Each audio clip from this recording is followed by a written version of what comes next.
hold on, Alex. I didn't mean to bump you. Where'd you go? Come back up here. All right. We're getting the room ready, guys. We popped over from the other room, so there's going to be quite a few people jumping in here. There we go. Yep, please come up. I'm going to wait to hand out moderator status. I'm going to figure out how many people actually get into this room.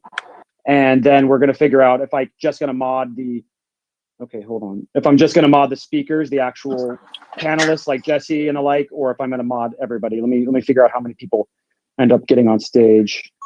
Brecky, thank you for being here. Brecky's going to be YouTube. And let's see. Okay, we've got a bunch of people up here already. Jesse, need to mod you. Just so everyone knows, Nadav and Ben and Ryan Gentry are coming. They're all leaving meetings as we speak, right at 4 o'clock. So we will be waiting. We made it. You did make it. Oh, there he is. Nice. Hell yeah. Okay, we've got you and Ryan. Awesome. Just so you guys know, this is like a weekly thing that I put on with Cafe Bitcoin Deep Dive with the experts, Nadav, and also D++ were pivotal in helping to get this room going and making it a thing. And so what we do is every week we get just the most brilliant people in the space. Pretty much anyone you see with a star at this point is, aside from me, I'm just a host here, but these people are some of the most brilliant people in the space, and they're going to be talking to us today about DeFi on Bitcoin. And as I said earlier in the other room, don't attack me for saying DeFi on Bitcoin. It's just the current word we use. If you guys want to take a vote and switch how we describe these new products, perfectly okay with me. All hey, right. Dennis, can I just say real quick that this is my favorite room on Clubhouse? It's definitely my favorite as well. Definitely. It's so I mean, fun. my brain literally explodes when we do these rooms.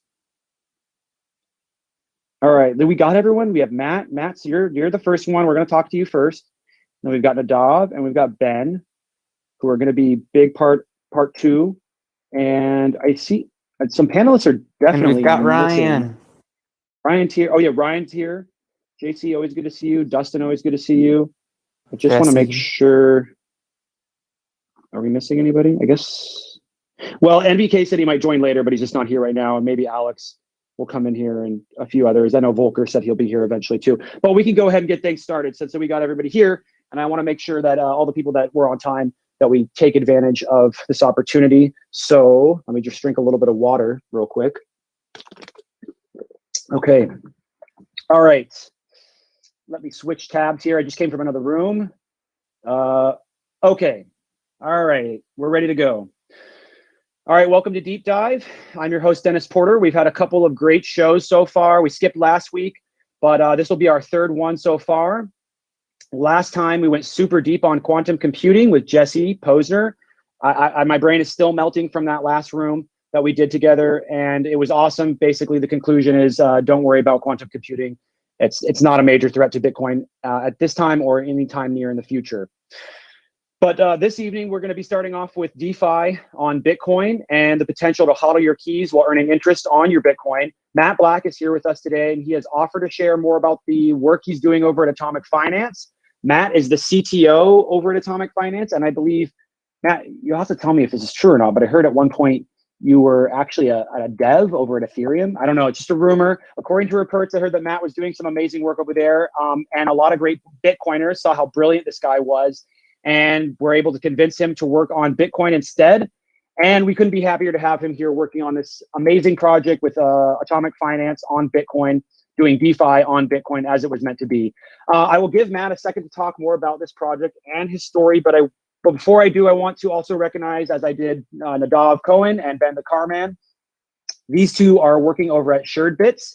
Nadav joined the SuredBits team in 2018 and Ben in 2019. They both work very closely together, and I think they communicate a lot with Matt as well. It all kind of ties together.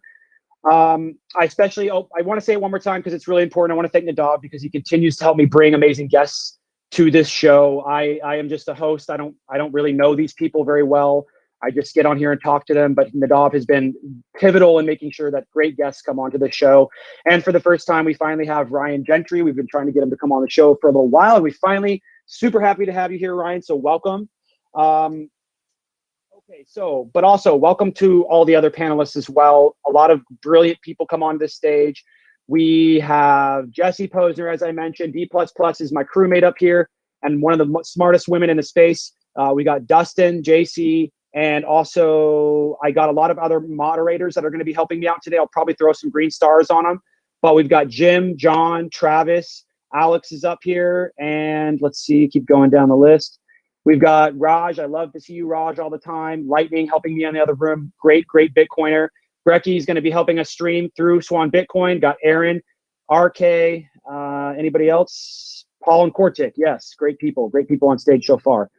Okay, back to the show.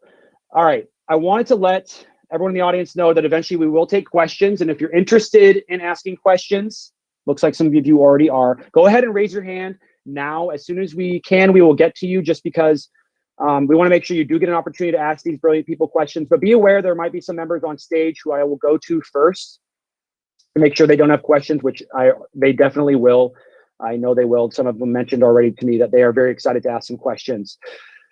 Hopefully we'll be able to get to as many of you as possible. Please keep the questions limited to today's topics about DeFi on Bitcoin, and maybe eventually we will have opportunities to talk about NFTs. That was the plan, but we've just got so much great stuff about this new stuff going on with DeFi on Bitcoin, we might not get there. So if we don't get to cover NFTs, I think I'm going to plan to talk about NFTs on the next show if we aren't able to cover it appropriately on this one.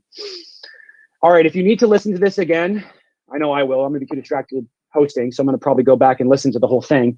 Or maybe you missed out on the live airing of the show. I partnered with Swan Bitcoin and Cafe Bitcoin to have today's episode streaming on their YouTube channel, which means that you can listen to it at your convenience.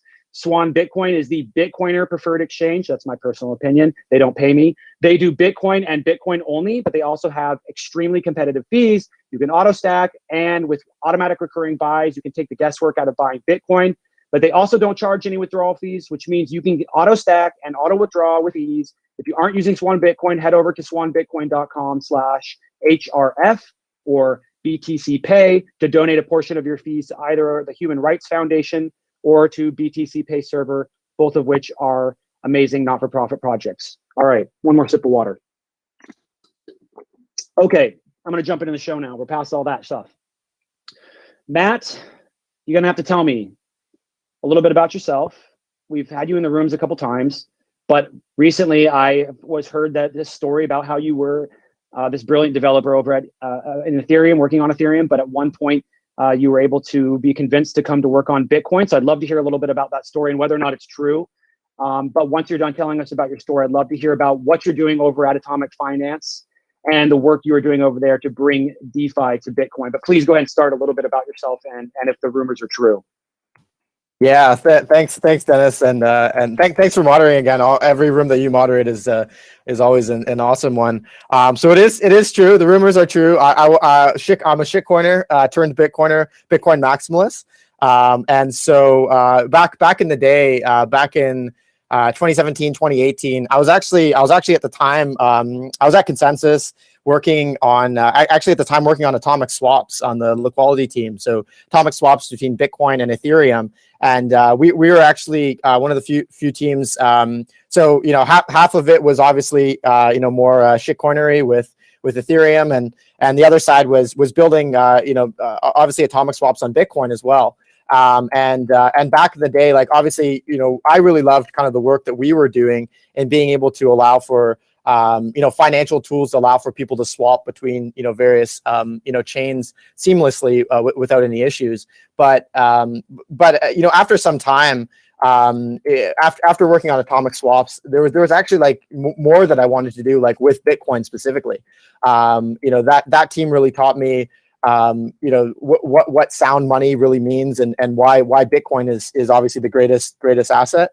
And I wanted to be able to do more with it. So we actually changed from just doing just doing like atomic swaps, and we founded kind of the company Atomic Loans, actually building Bitcoin-backed loans. And this was still using a bit of Ethereum as well. We were working on ways to be able to lock your Bitcoin as collateral and get a loan in a stable coin on Ethereum. And after we launched that product, we were just really dismayed at what was happening in the Ethereum space with all of the shitcoin tokens, all the DeFi tokens, all the governance tokens that were being printed out of thin air. And that just really didn't sit well with us and didn't sit well with kind of our view of the space and the way that, I guess DeFi, should be built. And so it was at that time that, we started looking around at what was happening in the Bitcoin space. You had tools that were being built like RGB and DLCs, and we decided to kind of, take a look down the rabbit hole of what existed, what could we use on Bitcoin to allow for more, better financial tools that are more sound, that are using the primitives that exist in Bitcoin rather than relying on shitcoin chains. And so that's how we found our way to DLCs, and I got introduced to Nadav and Ben, and obviously, they helped me and our team down the rabbit hole of DLCs, and now obviously we're working on that DLCs full time. So and then I guess a little bit about Atomic Finance. Just a little bit. So the rumors are a little bit true, but it's really interesting to hear because we don't hear very many stories of switching over from Ethereum to Bitcoin. So it's very interesting to hear that you were actually kind of dismayed with what was going on over there. Who do you think, was there someone specifically that you talked to, or maybe a few people that really kind of maybe were mentors to you or educated you on sound money and why you should come over to Bitcoin?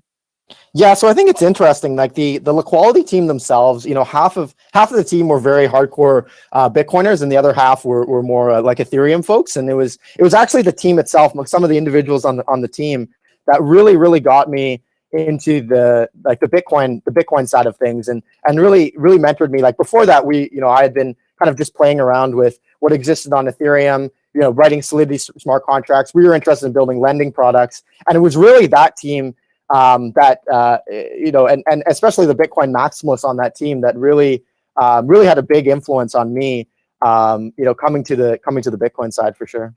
What you mind me asking? I'm really curious, just because I did hear from some people that Jimmy Song was one person that talked to you.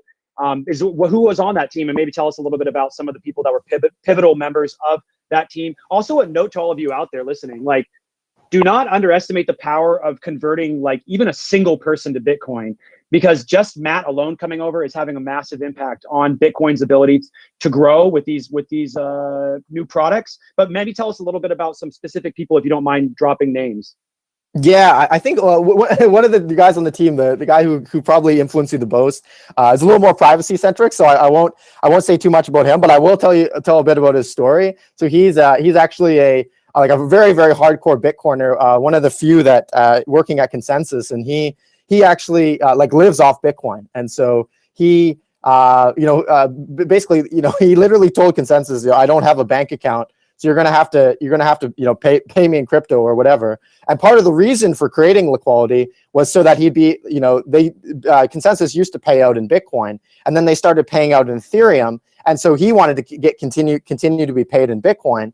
And so in order to solve that problem, he needed a way to be able to trustlessly swap from Ethereum to Bitcoin. And so that was part of the reason that we built the ETH to BTC swaps was for his specific use case. But he's always believed in sound money, and that Bitcoin is king, and Bitcoin is the best assets that's ever been. And obviously he's he's converted his entire life to actually just holding Bitcoin and literally not having a bank account. So he was definitely a very big influence for me.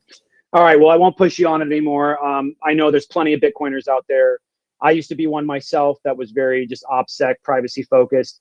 For me personally, I just ended up deciding that I couldn't take it anymore and had to get out here and start talking and creating conversations to help orange pill people. All right, well, let's move into a little bit more about your work at Atomic Finance. I mean, this is all pretty new to me. I don't know how long you've been working on this project, but it's come across my desk, and now it seems like everybody is talking about it. You guys are allowing people to use your app to grow their Bitcoin stack, and they can do this while they hodl their keys. I heard there's some covered calls involved, and it's some options that are pretty low risk. Obviously, there's always risk involved, but could you kind of talk about how it works on the user side and what it looks like for them?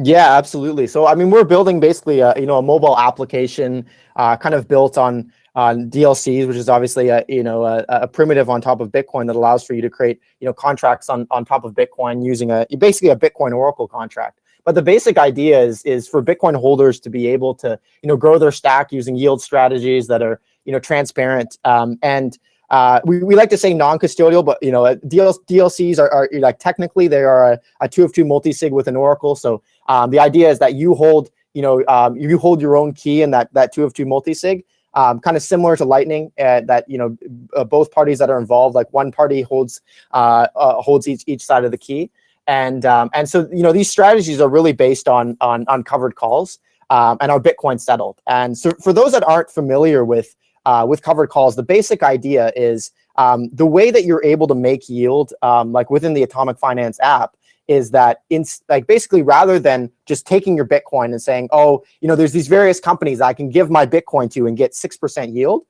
but I don't know what the risk is. I don't know what the custodial risk of that is. Rather than relying on something like that, instead with covered calls, your risk is essentially price risk. So for example, I might write a covered call that's at maybe a strike price, for example, of $100,000. So basically, if Bitcoin stays below $100,000, maybe I make 4% yield, or I make 6% yield. And if it goes above, it's basically equivalent to selling my Bitcoin at $100,000. So what we're trying to do is, what we're trying to basically create here is a way for users to be able to choose the way in which they want to make yield on their Bitcoin and the risk that they want to take, in order to have these yield strategies that don't require them to give up complete custody of their Bitcoin. So two questions here, though, I have really quickly that I personally have is when it comes to this multi-sig situation, and to be honest, I have not got enough experience actually playing around with multi-sig. How safe are the funds that you put into something like this, that you put into a 2 of 2 multi-sig? Like, let's say, for instance, something were to happen to Atomic Finance. Is there a way for me to get my Bitcoin back? Or am I able to get it back at any point without Atomic Finance being involved? What if you guys become some sort of a bad actor? What's the kind of safety protocol when it comes to this sort of situation of kind of calming the fears of people who are sharing that key with someone else? Yeah, absolutely. So these are the 2 of 2 multi-sig aspect I talk about is really just DLCs, right? And so DLCs are being built as a standard. SureBits is working on this, Ben and Nadav are working on this. Crypto Garage is working on this, and this is being built as basically like a standard for how these Bitcoin Oracle contracts should function. And so the idea is, because this is a standard, you should be able to use any wallet, whether it's Atomic Finance or the SureBits Bitcoin S implementation or their desktop app. Like, you should be able to take your mnemonic, take your private key, and be able to take it from one wallet and put it into another wallet. So the great thing about this is, say tomorrow Atomic Finance disappears, you can still get access to your funds. There's no central server that should be stopping you from being able to use these tools. I think the other aspect as well is obviously that you do need to trust the Oracle. So that is the one part of this that is trusted. So the basic idea here is that you don't need to trust anything in the process. You don't need to trust any party with custody of your funds. The one part that you do need to trust is the Oracle that's giving you the price feed. And there is even a mechanism for what happens if that Oracle disappears. And the mechanism for that is there's a refund transaction. So, say, for example, the Oracle disappears and doesn't attest to that value, then you can refund your money, say, after 2 days or 3 days, for example. So real quick, thank you for letting me jump in. What is the chances, or how much, trust do we really need to be, you're putting trust in something, you're putting trust in the Oracle, but what is the actual opportunity there for the Oracle to take advantage of you? Is that actually a real fear that people need to be worried about, that the Oracle will be a bad actor? Yes, there's actually a good Twitter thread about this yesterday. Basically, there's a couple things preventing. So one nice thing about DLCs is that the Oracles don't actually know that they're providing a price feed for your contract. So what an Oracle does is basically says, hey, I'm providing this price feed and I'm going to attest to this at this particular date. But they don't even know what contracts they're attesting for. So it's very much more difficult for an Oracle to be able to, say, collude with one particular party. The other thing as well is, if an Oracle does decide to collude, so say it's a binary thing, is the weather, is it cloudy or is it sunny, right? And the Oracle signs for sunny, and then someone else tries to come along and collude with the Oracle and get the signature for cloudy, then basically what you can do is you can actually compute the private key of the Oracle, which for example, if the Oracle is basically staking some funds, you can basically actually take the Bitcoin of that Oracle, for example. And obviously, the other big thing is reputational risk for that Oracle. The other thing as well that's really cool that's being worked on probably we're going to get into like later in the show that Nadav and Ben are working on is multi-Oracle solutions, where rather than just relying on one Oracle and like if that Oracle fails, then you're done. You can basically work with a multi-Oracle solution, which means like I can choose the 3 Oracles that I want to use, and as long as 2 of them give a result, then I'm good to go. So yeah. Okay, so obviously there's these like fringe possibilities of ways you could get screwed over, but it doesn't seem like it's something that is realistic or the average person would have to worry about. Mostly, like you said, because you're not even really, the Oracle doesn't even know that it's attesting to something. So it would be pretty difficult. And then I love this new idea that you're talking about here, where you could do the multi-Oracle solution. So I'll definitely be asking Nadav and Ben about those. I wanted to ask you though, is there going to be other options as far as with atomic finance? Are you guys looking for other ways to quote unquote yield farm with atomic finance in the future, or are you guys just totally focused on the covered calls?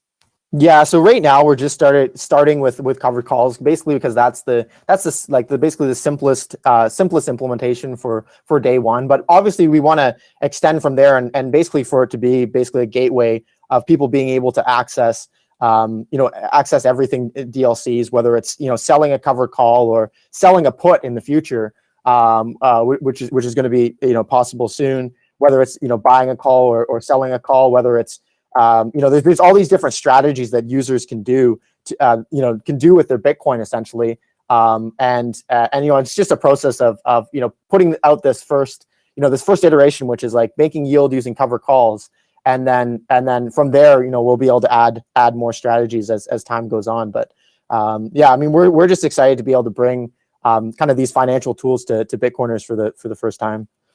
Sorry, we are absolutely excited. RK, did you have a quick question? I'm going to keep moving. Yeah, I do. Thanks, Dennis, for letting me ask the question. Matt, thanks for the intro. I would like to know the difference to this platform to, let's say, an alternative platform like On-Chain Capital. Like, what's the difference between you guys and On-Chain Capital, and how would that differentiate in terms of the technical layer and the counterparty risk you would have there? Yeah, so On-Chain, for example, has a 2 or 3 multi-sig solution. It's very kind of, so I guess there's 2 versions of On-Chain Capital. One is for just that vault where you store your funds, where you have 2 of the keys and they have a 3rd key. And then the other one is obviously their lending product, where it's the same thing, 2 or 3 multi-sig, where the user has 1 key, the On-Chain Capital has 1 key, and then you have an arbiter that has a 3rd key. So the main difference between just a simple 2 of 3 multi-sig and a DLC is that these oracles they don't actually know like the contracts that they're providing a price feed for. So obviously On-Chain Capital, they know exactly. They know about your contract, and they know about where your Bitcoin is held, and so like you're basically trusting them, obviously not to collude with the arbiter. Not that I think they would ever collude. I think they're a great company, but I think the big difference here is in terms of like privacy of your Bitcoin. So with the DLC, it's a DLC looks no different than a 2 of 3 multi-sig, which means it looks no different than a Lightning channel, and so you're getting a little bit more privacy on that end, and of course. The Oracle itself doesn't need to know about your particular contract. So those what I say would be the biggest differences there. It's a great question, RK. I want to make sure, just real quick though, that if you have questions like this, I'll have an opportunity for you. Everyone on stage, if you're on stage right now, you're going to have opportunities to ask some quick questions. That's why I have you on stage, because I expect you to ask some of these great questions.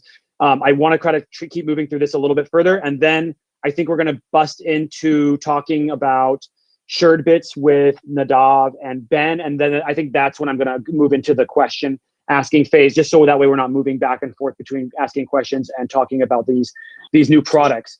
But with that being said, I do want to talk to Nadav and Ben about the DLCs, about what you're doing over at SuredBits. I know that there's some sort of connections between SuredBits and what's going on with Atomic Finance.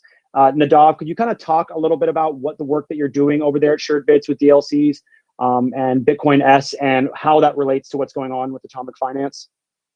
Yeah, I mean, essentially, we are working on a standard for discrete log contracts, along with some other folks like over at Crypto Garage and some independent developers like Jesse and others. We're working on kind of just developing the specification for the technology and standards for oracles, and how to construct contracts for arbitrary payout curves with multiple oracles, all that kind of fun stuff. And then I would say like Atomic Finance is an application built on top of kind of this tech that we're building. I know that you guys also have these like Bitcoin settled derivatives over there. And last time we talked, we had some back and forth about what's going on with DLCs and what's going on with PTLCs, point time lock. And you were talking a little bit about point time locks, and maybe Nadav or Ben could jump in on this. But what's the advent and what's the benefit of using these PTLCs, and is that going to have some sort of overplay with what's going on with Atomic Finance and the ability to use these apps? I know that you said that PTLCs are going to make it easier to use DLCs and DeFi on LN, but also it's going to improve your security a little bit as well. Yeah, so I guess there are a couple different things going on here. So in some sense, a DLC is just a very specific kind of like multi-point lock point time lock contract. It's like MPTLC or something like that. Yeah, so I mean, the DLC stuff we're working on right now and the stuff that Atomic Finance is working on right now is all kind of on-chain for the time being. PTLCs as like an improvement, I mean, we can do them today, but having them supported on Lightning is kind of the thing that's going to improve all sorts of other things. So once we have PTLCs on Lightning, there will be ways to essentially set up DLCs on Lightning without it looking different from necessarily some other kinds of Lightning activity. I won't say normal Lightning transaction activity, because I guess this would correspond more to like HODL HTLC kind of activity, but because the payments don't complete right away. But other than that, it doesn't require like extra stuff that isn't already going to be a part of just what Lightning nodes are already doing once they have PTLCs. That aside, though, on top of adding PTLCs to Lightning, adding like DLCs within Lightning channels is kind of another way of taking these contracts off chain and making them cheaper and faster and these kinds of things. So it's definitely an efficiency upgrade, a security upgrade. And then maybe tell me a little bit about what's going on with these multi-oracle solutions. How is that coming into play? I honestly, to be honest, I don't know enough about oracles. We've seen a lot of tokens out there that have been created in the last, shit coins that have been created in the last few years that have gained a lot of popularity because they claim to be the future for Oracle solution, Trustless Oracle solution. So I don't know enough about it, and I would love to know more. But what is the difference between what does an Oracle actually do? Could you give us like a tell me, like, I'm 5 years old, for the audience, like how does an Oracle actually function? Yeah, so I guess first thing to know is there's no such thing as a trustless oracle. The point of an oracle is to digitize and attest to something that's happened in the real world, say the outcome of a football game, or the price of Bitcoin, or the weather, or whatever. And then they create an attestation, which is very similar to like a digital signature, essentially, which can then be used to enforce things in the digital world, such as payments on Bitcoin. And yeah, that's essentially what an oracle is. They are, by their very nature, like a trusted party. Now, how you trust them and how you mitigate your trust in them is another issue, but there is no way to use an oracle that is not trustless, or that is not trusted, sorry. So if someone tells you that their oracle solution is trustless, they are lying to you. Trust mitigated is the goal with oracles. And anytime you want to do things in like a native digital space like Bitcoin, you need, and you want to have those things be pegged to the real world, you need some kind of oracle. You can't, like Bitcoin doesn't know about like who won the Super Bowl or what the price of Bitcoin is. Nadav, or Ben, maybe even Ben, if you want to jump in on this too. How does this information, like let's say, the Super Bowl is the piece of data that you need in order, because you want to do some sort of, you want to place a bet on chain and you want to be able to, get the information from the oracle itself. How does that actually happen? Like who's plugging that information in as far as who wins the Super Bowl? Is it something that's connected to like some sort of scoreboard? Is there a computer that's doing it, or is this a human action that's occurring that's plugging this data in? Ben, I wanted to give you a chance to talk a little bit too. Yeah, it can be like literally anything. So like, exchange might say like for a Bitcoin price, or like for the Super Bowl, like or ESPN, they might have like it automatically hooked up. So it assigns the price the second the scoreboard hits 0 and the winner is known. But or it could just be like, some random guy in Nigeria in his bedroom going to ESPN.com, seeing who won and typing that into his Oracle software. It could be whatever you want, and then the software will just sign the message saying Tampa Bay won, and then they can distribute that to their users through like their website, the Shared Bits Oracle Explorer, anything like that. So is this why so now jumping into the multi-oracle solution, I'm assuming this is why it's important to have multiple oracles, so that, because you're not really, you have to trust these oracles and they're not necessarily trustworthy 100% of the time. But if you have multiple oracles, and then could you talk a little bit about that? It doesn't seem super complex. Obviously, you're just plugging in multiple oracles as a place to pull data from. But like, where did this idea come from? And is this something that's new, or has it been around for a while? And the idea has been around for a while, but like actually getting it spec'd out and implemented has been done in the last couple months. And like how to do it also. yeah, the exact like way to do it for like more complex things. All thanks to Nadav, big shout out to him. But yeah, like the main idea is just like, we want a way where we could just distribute our trust, and instead of only relying on like say like the Coinbase Oracle or just the ESPN Oracle, I can have like a bunch of different oracles that can trust, and one of them can't just screw me over. Yeah, and kind of the standard like shitcoin approach to oracles is that you put your oracle on chain as an entity that like people directly request through on-chain activity for signatures or causing payments to happen. And this model is terrible. It usually it's very common for these kinds of, or this kind of way of using oracles to do multiple oracles, but that's still different from kind of what we're describing here. If you're using like,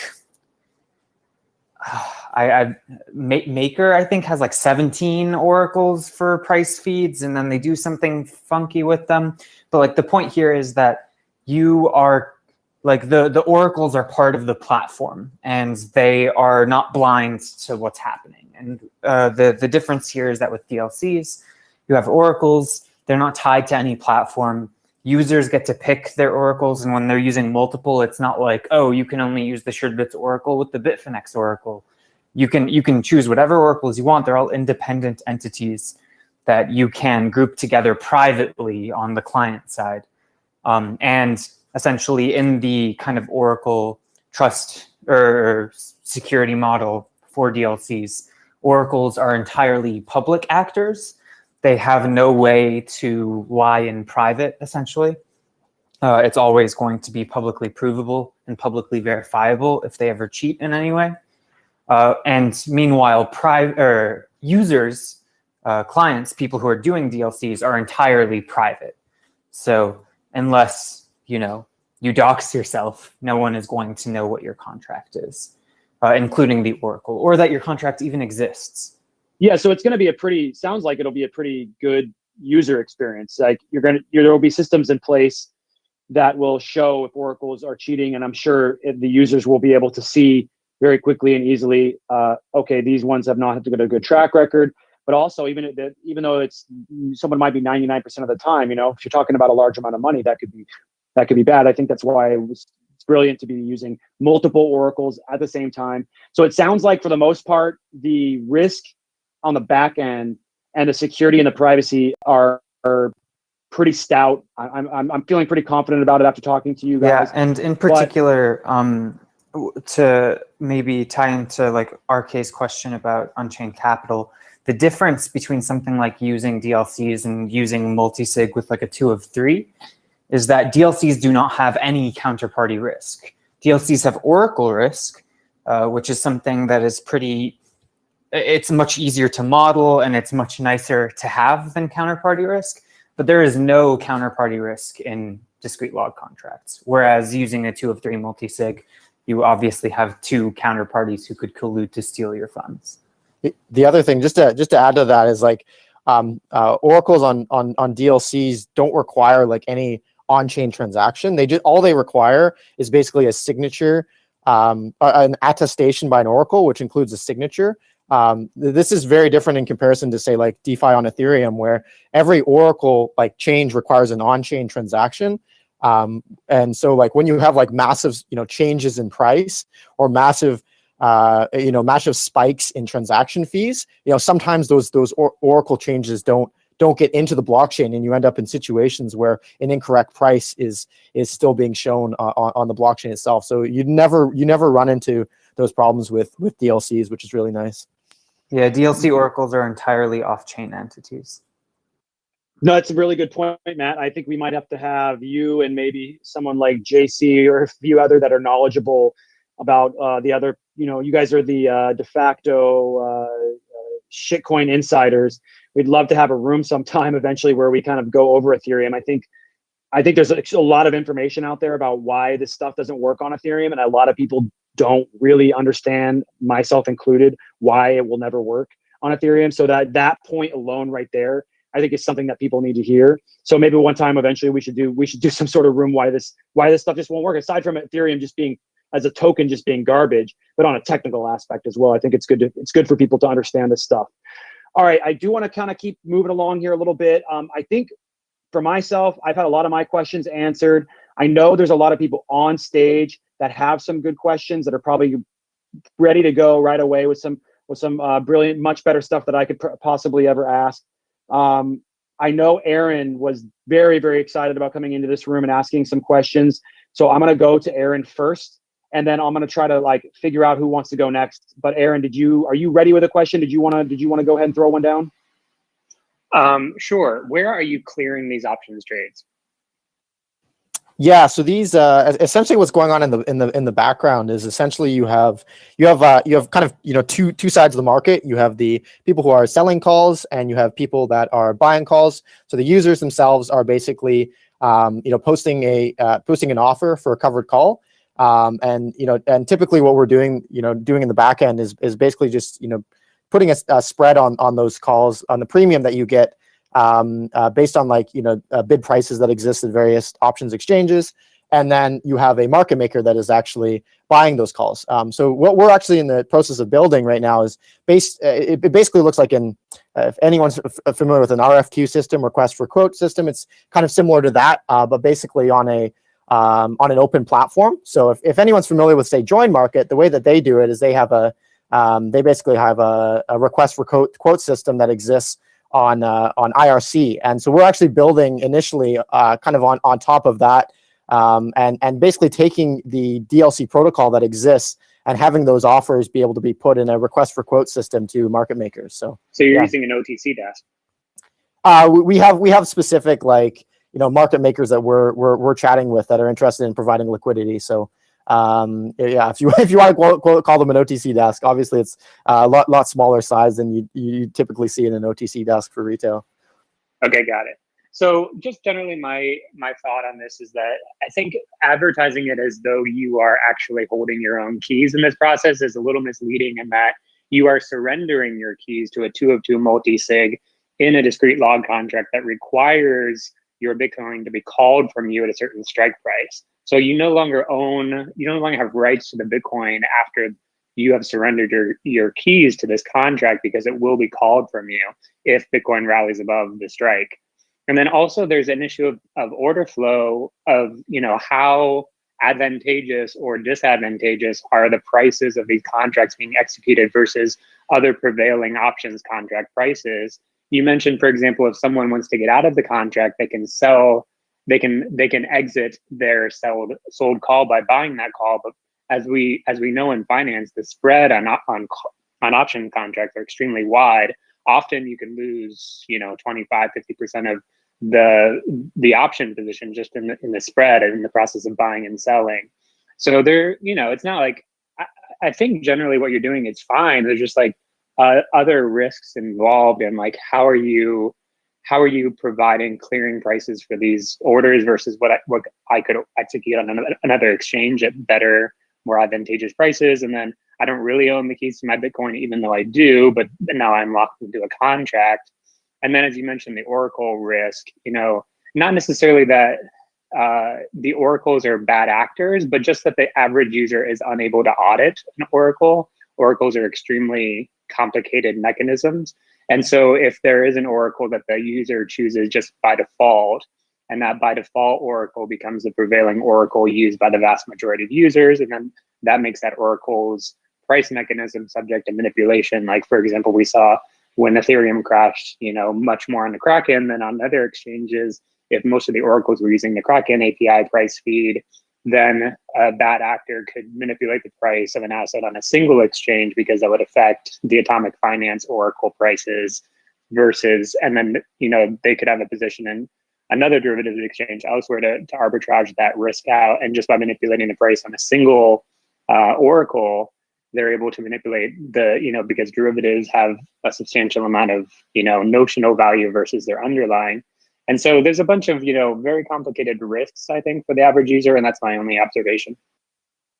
Yeah, I think those are some really, really great points. I think like number one about like the one specific about non-custodial, I think like we there's a little bit of like, I guess, confusion between like, say non-custodial being like you control your private keys completely versus like custodial, where like you have your Bitcoin that you're actually sending to, a third party or a company. So in this case, it's more the case that like you own the keys to the DLC rather than, you're actually depositing your Bitcoin onto a third party. So we've been trying to figure out like what is the right term for this. Is it non-custodial? That's what everyone in Ethereum DeFi says. Maybe that's not the right term. Maybe shared custodial is a better term.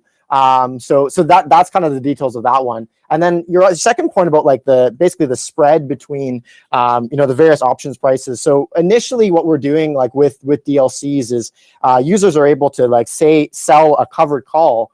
And initially, they're locked into that call until maturity. So with DLCs, like you can exit early, but it requires a cooperative close with the other side of the multi-sig. Obviously, when the Oracle reveals the price feed upon maturity of the contract, then you're able to exit it. So initially, you won't be able to exit early. It's just going to be a situation where you're entering into that position for the entire maturity, of that particular option. And then in terms of the the issue between like the different like spreads that exist there, kind of what's involved with that is obviously if say if you use like Deribit, for example, as a Deribit's an option exchange, you're going to get the best rates that exist, every time. But really what we're trying to provide here is essentially a way for people to be able to get access to options contracts in a way that is much less custodial and has a lot less custodial risk than you might experience over there. And so that's kind of one of the big advantages of using DLCs in this case. And obviously that's a lot more transparent, and that you're able to do this in a much more private way with your Bitcoin.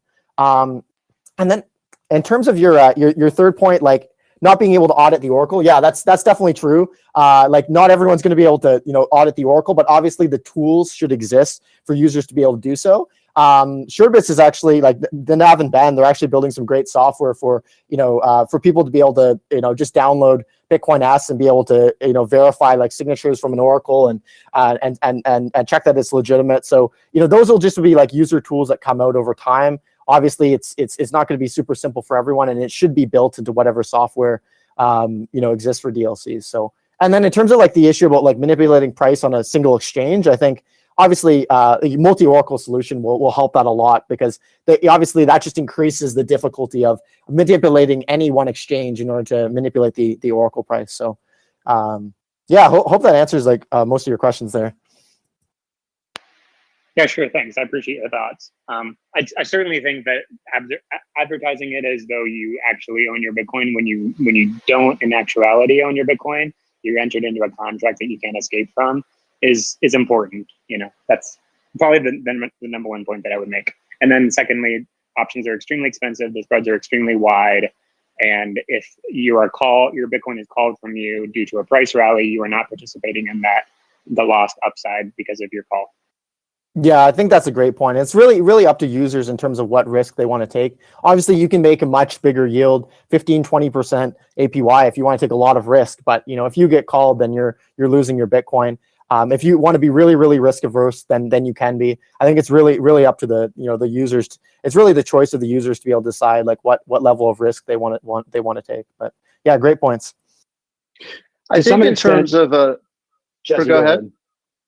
I just want to jump in on this point about custodial versus non-custodial. I think the main thing to keep in mind here is that what's meant by non-custodial is the only way you're going to lose your Bitcoin is you either lose the key that you yourself possess, or you lose or the contract goes against you in terms of what you agreed to in terms of the which side of the position you're taking.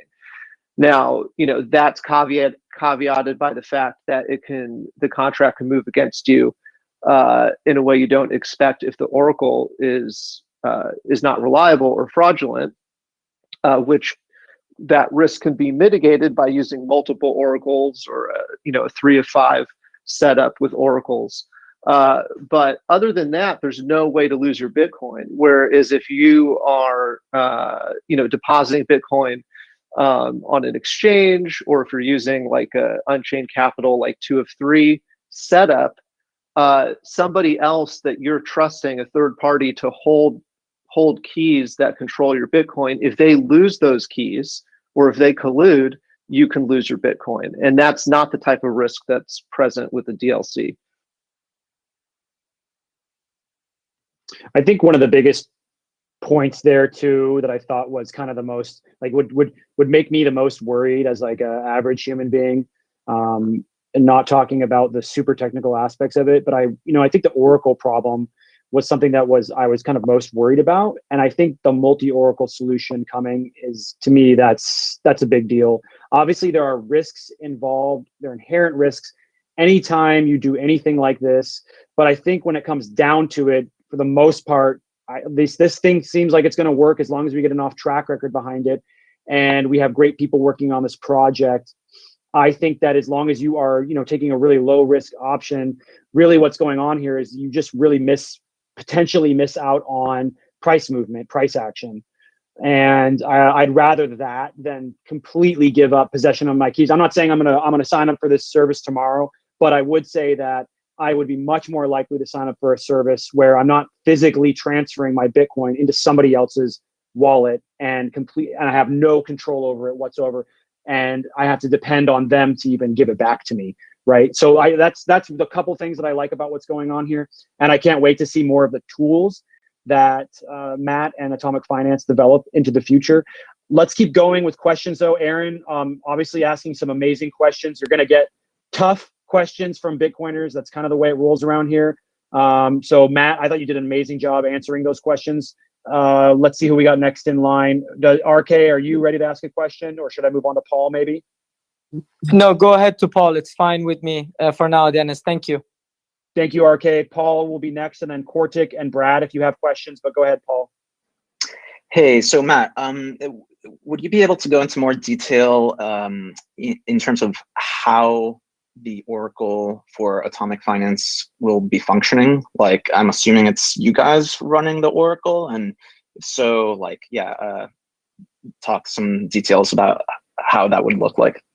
Yeah, absolutely. So initially for the private beta, we're mostly the multi-Oracle kind of solution is still in the works, and the spec is being figured out for it. So initially for the private beta, it's probably gonna be running on one Oracle, and actually we're chatting with the SuredBits guys, and Nadav and Ben about them actually running the Oracle for the initial beta. So they've been building up a lot of like great Oracle software, and they can probably get into this a little bit too. Crystal Bull. And obviously they're they have a good reputation in the space for obviously building DLC software. So that's kind of how initially that'll be running. They'll basically be basically creating an Oracle kind of weekly every Friday, kind of similar to what you see in existing kind of options markets, where there's an Oracle every Friday, and it attests to a particular price at a specific time, which is the maturity of the contract. So I don't know if Nadav or Ben, you guys want to go into like kind of what you guys are building with Crystal Bull and kind of the Oracle software there.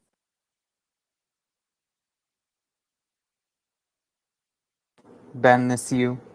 Yeah, sorry, I was rushing to get to the app to unmute. So Crystal Bull is just like a basic app that lets literally anyone be an Oracle. Like being an Oracle has almost no overhead. It takes like, maybe a kilobyte a month or something.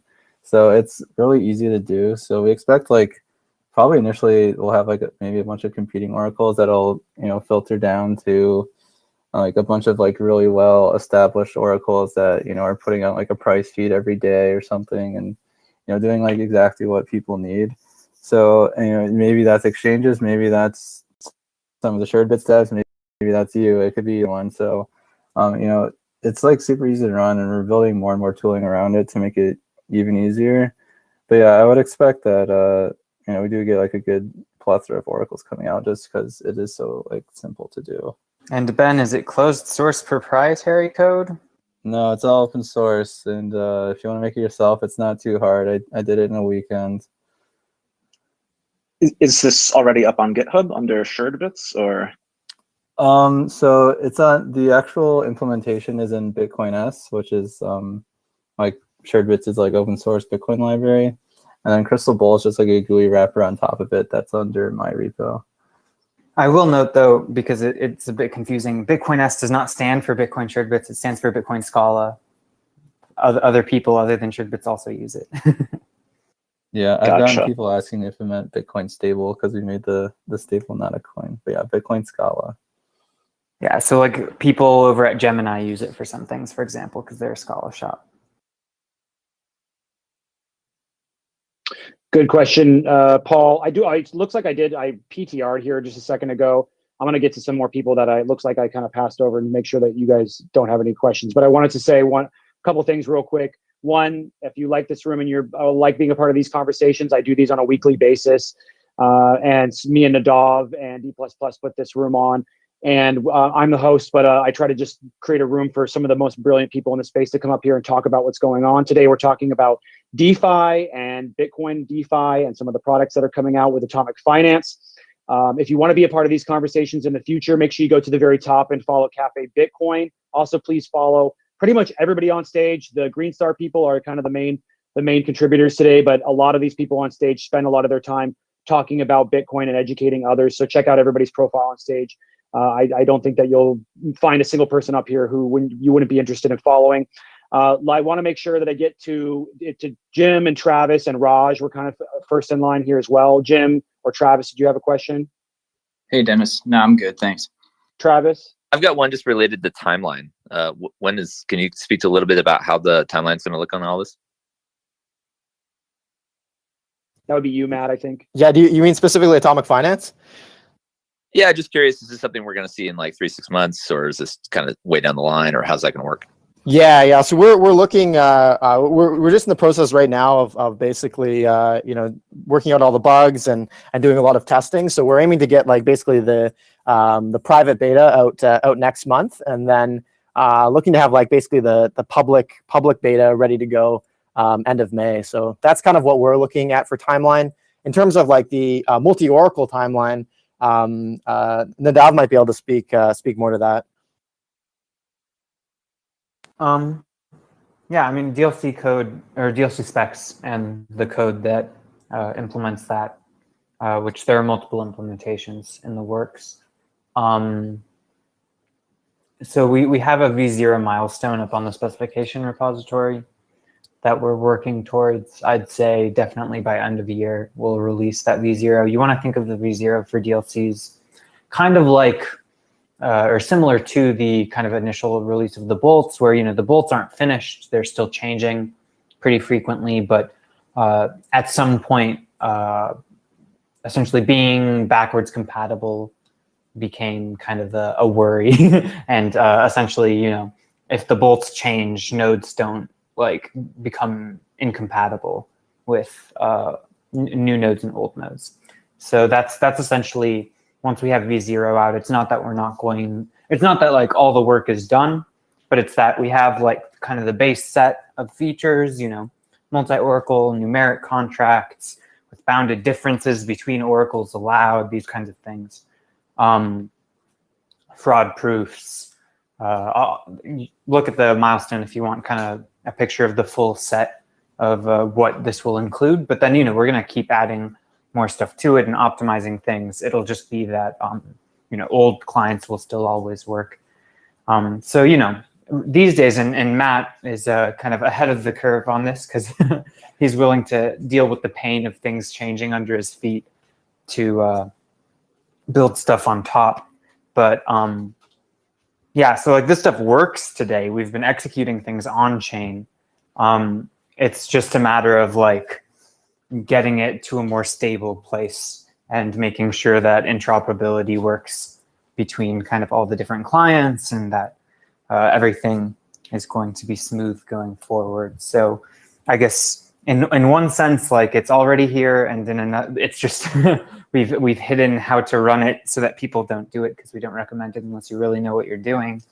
But it'll be kind of available to a broader audience in a matter of months. Yeah, and just to add to that, like what Nadav means by stable is basically just making sure that, you know, all these clients are kind of running like on the same standard that exists, that everyone has kind of consensus on like what is the standard for DLCs and how the different clients should communicate with each other. Yeah. I do have one more question, Matt. Does this room mean that I'm bumped to the front of the list for Atomic Finance? we might be able to make an exception for you, Dennis. Well, all right, I'll be your guinea pig. All right, guys, let's keep things moving along. Oh, I do want to make sure, John, any of the moderators, John, D++, even Jesse up there, Dustin, JC, and you guys have any questions? I want to make sure you get an opportunity to speak. I had like a really basic question. Go ahead, Dustin. I heard these are going to be covered calls. I assume that's Bitcoin to like USD. Are stable coins going to be the other half of those? Oh yeah, so the cover calls themselves inside the DLC, it's actually completely settled in Bitcoin. So you can think of it, you know, say I have a covered call, and there's a strike. I have a strike price of 75K, for example. So, and I put 1 Bitcoin into this contract. Obviously, and say like you have a premium of say 1%. So then say that 1%, you know, is 0.01 BTC. So if it's below 75K on like maturity, then obviously I'm going to get back 1.01 Bitcoin. If it goes above, so say it goes double, say it goes to 100, Bitcoin goes to 150K. Basically what happens there is, you know, an option is simply the right to buy Bitcoin at a particular price. So the counterparty to that person, to you know, whoever's writing the call will be able to buy Bitcoin at 75K.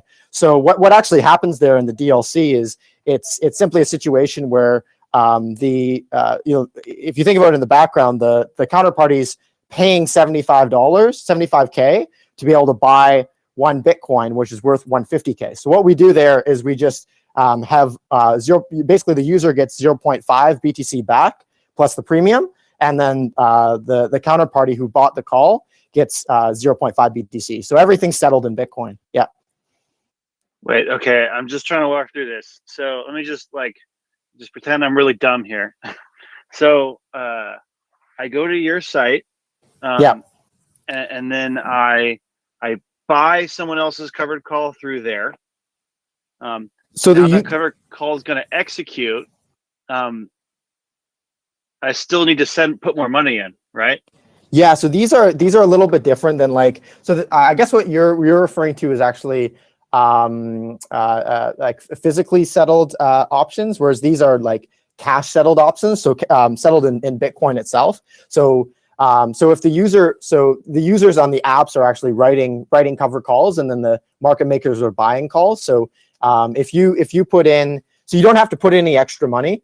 It's all like settled like using the Bitcoin itself. So basically, like whatever Bitcoin is put into that DLC, like it's you either get that, if you write a call, you either get that back or you get less than that amount of Bitcoin.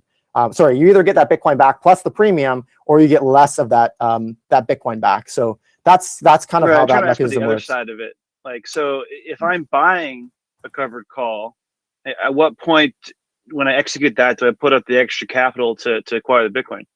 Yeah, so you actually don't. So that's so physically settled options. Typically, what you do is you would have to put up the cash. So if I wanted to buy one Bitcoin, and it was the strike price of 75K, and the current price is 150K. Like I'm able to execute that, and I'm able to buy it.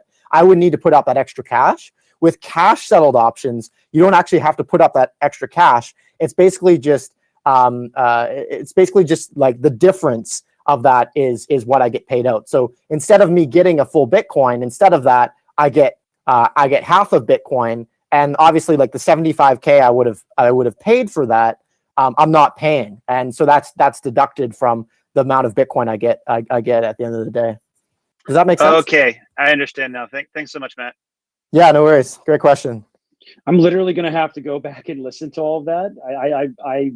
I basically tracked it, but if you guys are interested in listening to this again, then there's going to be an option to do that. They're Swan Bitcoin on their YouTube channel. They are recording this and streaming it. So if you want to go back and listen to any part of this show, please go to the YouTube channel over there at Swan Bitcoin, and you'll be able to listen to this. I know I'm going to be listening to certain parts of it over again. When I'm hosting, it's like I can focus on one thing, and sometimes it's really hard to listen to what you guys are saying and focusing on the next thing that needs to go on. So I'm definitely going to be going back to listen to all of this stuff. Dustin, great question. John, D++, JC, any other of the mods? I just want to make sure. Ryan, did anybody of you have questions for Matt or for Nadav or for Ben at this point? Or should I keep moving along with I'll ask a question. Yeah, so I'm not interested in like trading or anything like that, but I think a lot of us are interested in getting that APY on our Bitcoin. Did we already talk about that? Yeah, where does Bitcoin sits at? Where is Bitcoin? Is this? Well, let's do one question at a time, if we could. I think the APY is. I think that the thing that they're talking about is you're earning that percentage on the actual cover call, Matt. Or maybe you want to explain that better. Yeah, absolutely. So typically with a covered call, you have basically a situation where you're selling a call, and it has a specific maturity, and it has a specific like bid price. There's usually a bid price and an ask price for every option, and the bid price. So say if I'm selling a call, basically I'm giving someone the right to buy my Bitcoin at a particular price, and they pay me a premium for that. And so what's going on here basically is in order to get yield on your Bitcoin in this instance, basically the risk that you're taking is essentially price risk. So you're saying, so you can sell a call at any strike price you want. Obviously, there needs to be liquidity for that. So it could be at a strike price of $60,000 expiring next week, or $70,000, or $80,000, or $100,000, and the premium will change depending on what the strike price is. So, for example, if I'm selling a call for a strike price of $60,000, well, it's almost actually, is Bitcoin $60,000 right now? It's almost $60,000 right now, and so that premium is going to be very high. Maybe I make 50% APY on it. But what are the chances in the next week that Bitcoin goes above 60K? I might end up getting actually less Bitcoin back at the end of the day if I do that option. Now, on the other hand, you can do extremely risk averse positions. So say I write a call at a strike price of 120K, and maybe it ends at the end of the month or ends at the end of April. Well, what are the chances of Bitcoin hitting 120K? maybe I make 3 or 4% APY on that on that specific call, and it's much less likely that it's going to go above that price. So that's kind of. I would never. Will someone actually? I would never bet on that. Up? Would someone actually pick that up? Yeah. So does somebody have to actually buy the call? Yeah, absolutely. So there's existing. So these are kind of what the market makers are doing, is they're looking at like what is the risk involved with each of these positions, and do I want to buy this call, and what's the probability that Bitcoin's going to go above this price or below this price. And so like there already exists like options exchanges that have like Deribit, for example, has a pretty liquid order book for options. And so they already have an order book that exists for each of these options prices. Like there's liquidity for 120K, 100K. If you look like even like way further in the future, say like December 31st, you can even sell a call for like 400K Bitcoin, for example. Wow, so, that's pretty incredible. Yeah, so there are already people like that are buying and selling these calls, for strike prices that are far in the future. Yeah, Matt. So there's ones today that are like 100. Like, what's the highest you see? 120,000 for 45 days? Yeah. So for example, so if we're looking at 45 days, that's basically like April 30th. You can see here like the highest strike price is 120K, and basically for that, if you I can show you like what would be displayed on the app, for example, on the Atomic Finance app. So if we look at say for 22 days, let's see. I think the longest one we show is 22 days. So an example one that might be on the app, for example, is a 15-day one. So that would be one that's ending on April 2nd, and you see it's a strike price of 84K, and you get 8% APY. Now, so basically, if you think in 15 days that Bitcoin is going to be below 84K, then you can make 8% on your Bitcoin. But if you think it's going to go above, then maybe this is too risky for you, and you don't want to take that risk. So that's kind of the game that you're playing. Like you take as much risk as you want, and if it goes above, then obviously you get less Bitcoin back, and if it's below, then you make the premium. So Matt, yep. Is that the price on the date of the close, or is that if it hits that price anytime between the start and the end of that period of time? Yeah, great question. So that's actually the difference between American options and European options. So European options, it's upon maturity. So these are European options. So upon maturity, it is when it settles. So it's not if it hits it at any point. It's what it is on that particular date. Yep. Matt, support for American coming in the future, right? Well, we're gonna have to improve the DLC protocol to allow for early exits here. Hey, I already merged disjoint union DLCs. I don't know. That's true. That's true. We just got to build it in. Not into the code yet, though. You're right. So is this part of the reason why it's in beta for the United States? Is like why it's not in beta yet? Why we're still kind of waiting? Yeah, exactly. What's in private beta? So I think in general, like I think all options for Bitcoin that I'm aware of, I'm not positive about LedgerX. I haven't used it myself, but Deribit, for example, is all European options. So that seems to be the most the most liquid market is actually European options. And so that's basically what we started with. I mean, we'll look into American options as well, and whether that's interesting. I think for users in general, like if you want to make it's more advantageous actually for the buyer of the call, for the other side, if it like at any point it goes above the strike price. So it's actually more advantageous for like people to sell covered calls for European options. So yeah, we haven't looked into the American ones yet. And also, just to be clear, it doesn't have anything to do with jurisdiction. They're just like American style call options and European style. They're just different kinds of contracts. You can do them in the US. Yeah, great point, Nadav. Right, that makes sense. And as a follow-up to that, I guess our last question and drawing a distinction, I'm glad you guys explained that as well as you did. What would you recommend to somebody who is not familiar with American options, European options, covered calls, like somebody who's in this call and they just had no idea like what you were talking about? Yeah, so I definitely recommend like do your research on all these types of options before you put your Bitcoin into anything. Like just make sure you do your research and look into these. The bet at the end of the day is basically like what do you think the Bitcoin price is going to be on a particular date, and and whether you want to make that bet or not, whether you want to be like super risky or super risk averse, is really up to you. So right. I was kind of asking, like, I don't know, like what specific resources helped like you understand this stuff as you were building out this functionality, I guess is what I'm trying to get at. Yeah, I would recommend take a look at, I think Deribit has a blog, and they have a lot of info on there about options and covered calls and stuff of that nature. So definitely check out the Deribit blog. Trying to think of any. I'll mention later on if I think of anything else that was like really useful for us, kind of looking into options as we were building the product. But that's the main resource I'd recommend taking a look at. Okay, thank you. Of course, I can help you with that. Matt, you said I'm trying to put together a list of like resources for people, because I've been asked about this a lot, and it's like I kind of get this stuff, but I don't know it well enough to explain it. Like the person is 5, basically. Oh, the other thing I'd recommend checking out as well, actually, is Dan Held had a really good tweet thread about how he was making yield on his Bitcoin, and one of those yield strategies was actually covered calls, and he talks about what the process that he went through to kind of decide which calls to choose. So I definitely recommend taking a look at his tweet thread. If you just search Dan Held and covered calls, that'll come up on Twitter. HELD. HELD. Yeah. All right. So Deribit and Dan Held. All right. I'll start there. Thank you. No worries.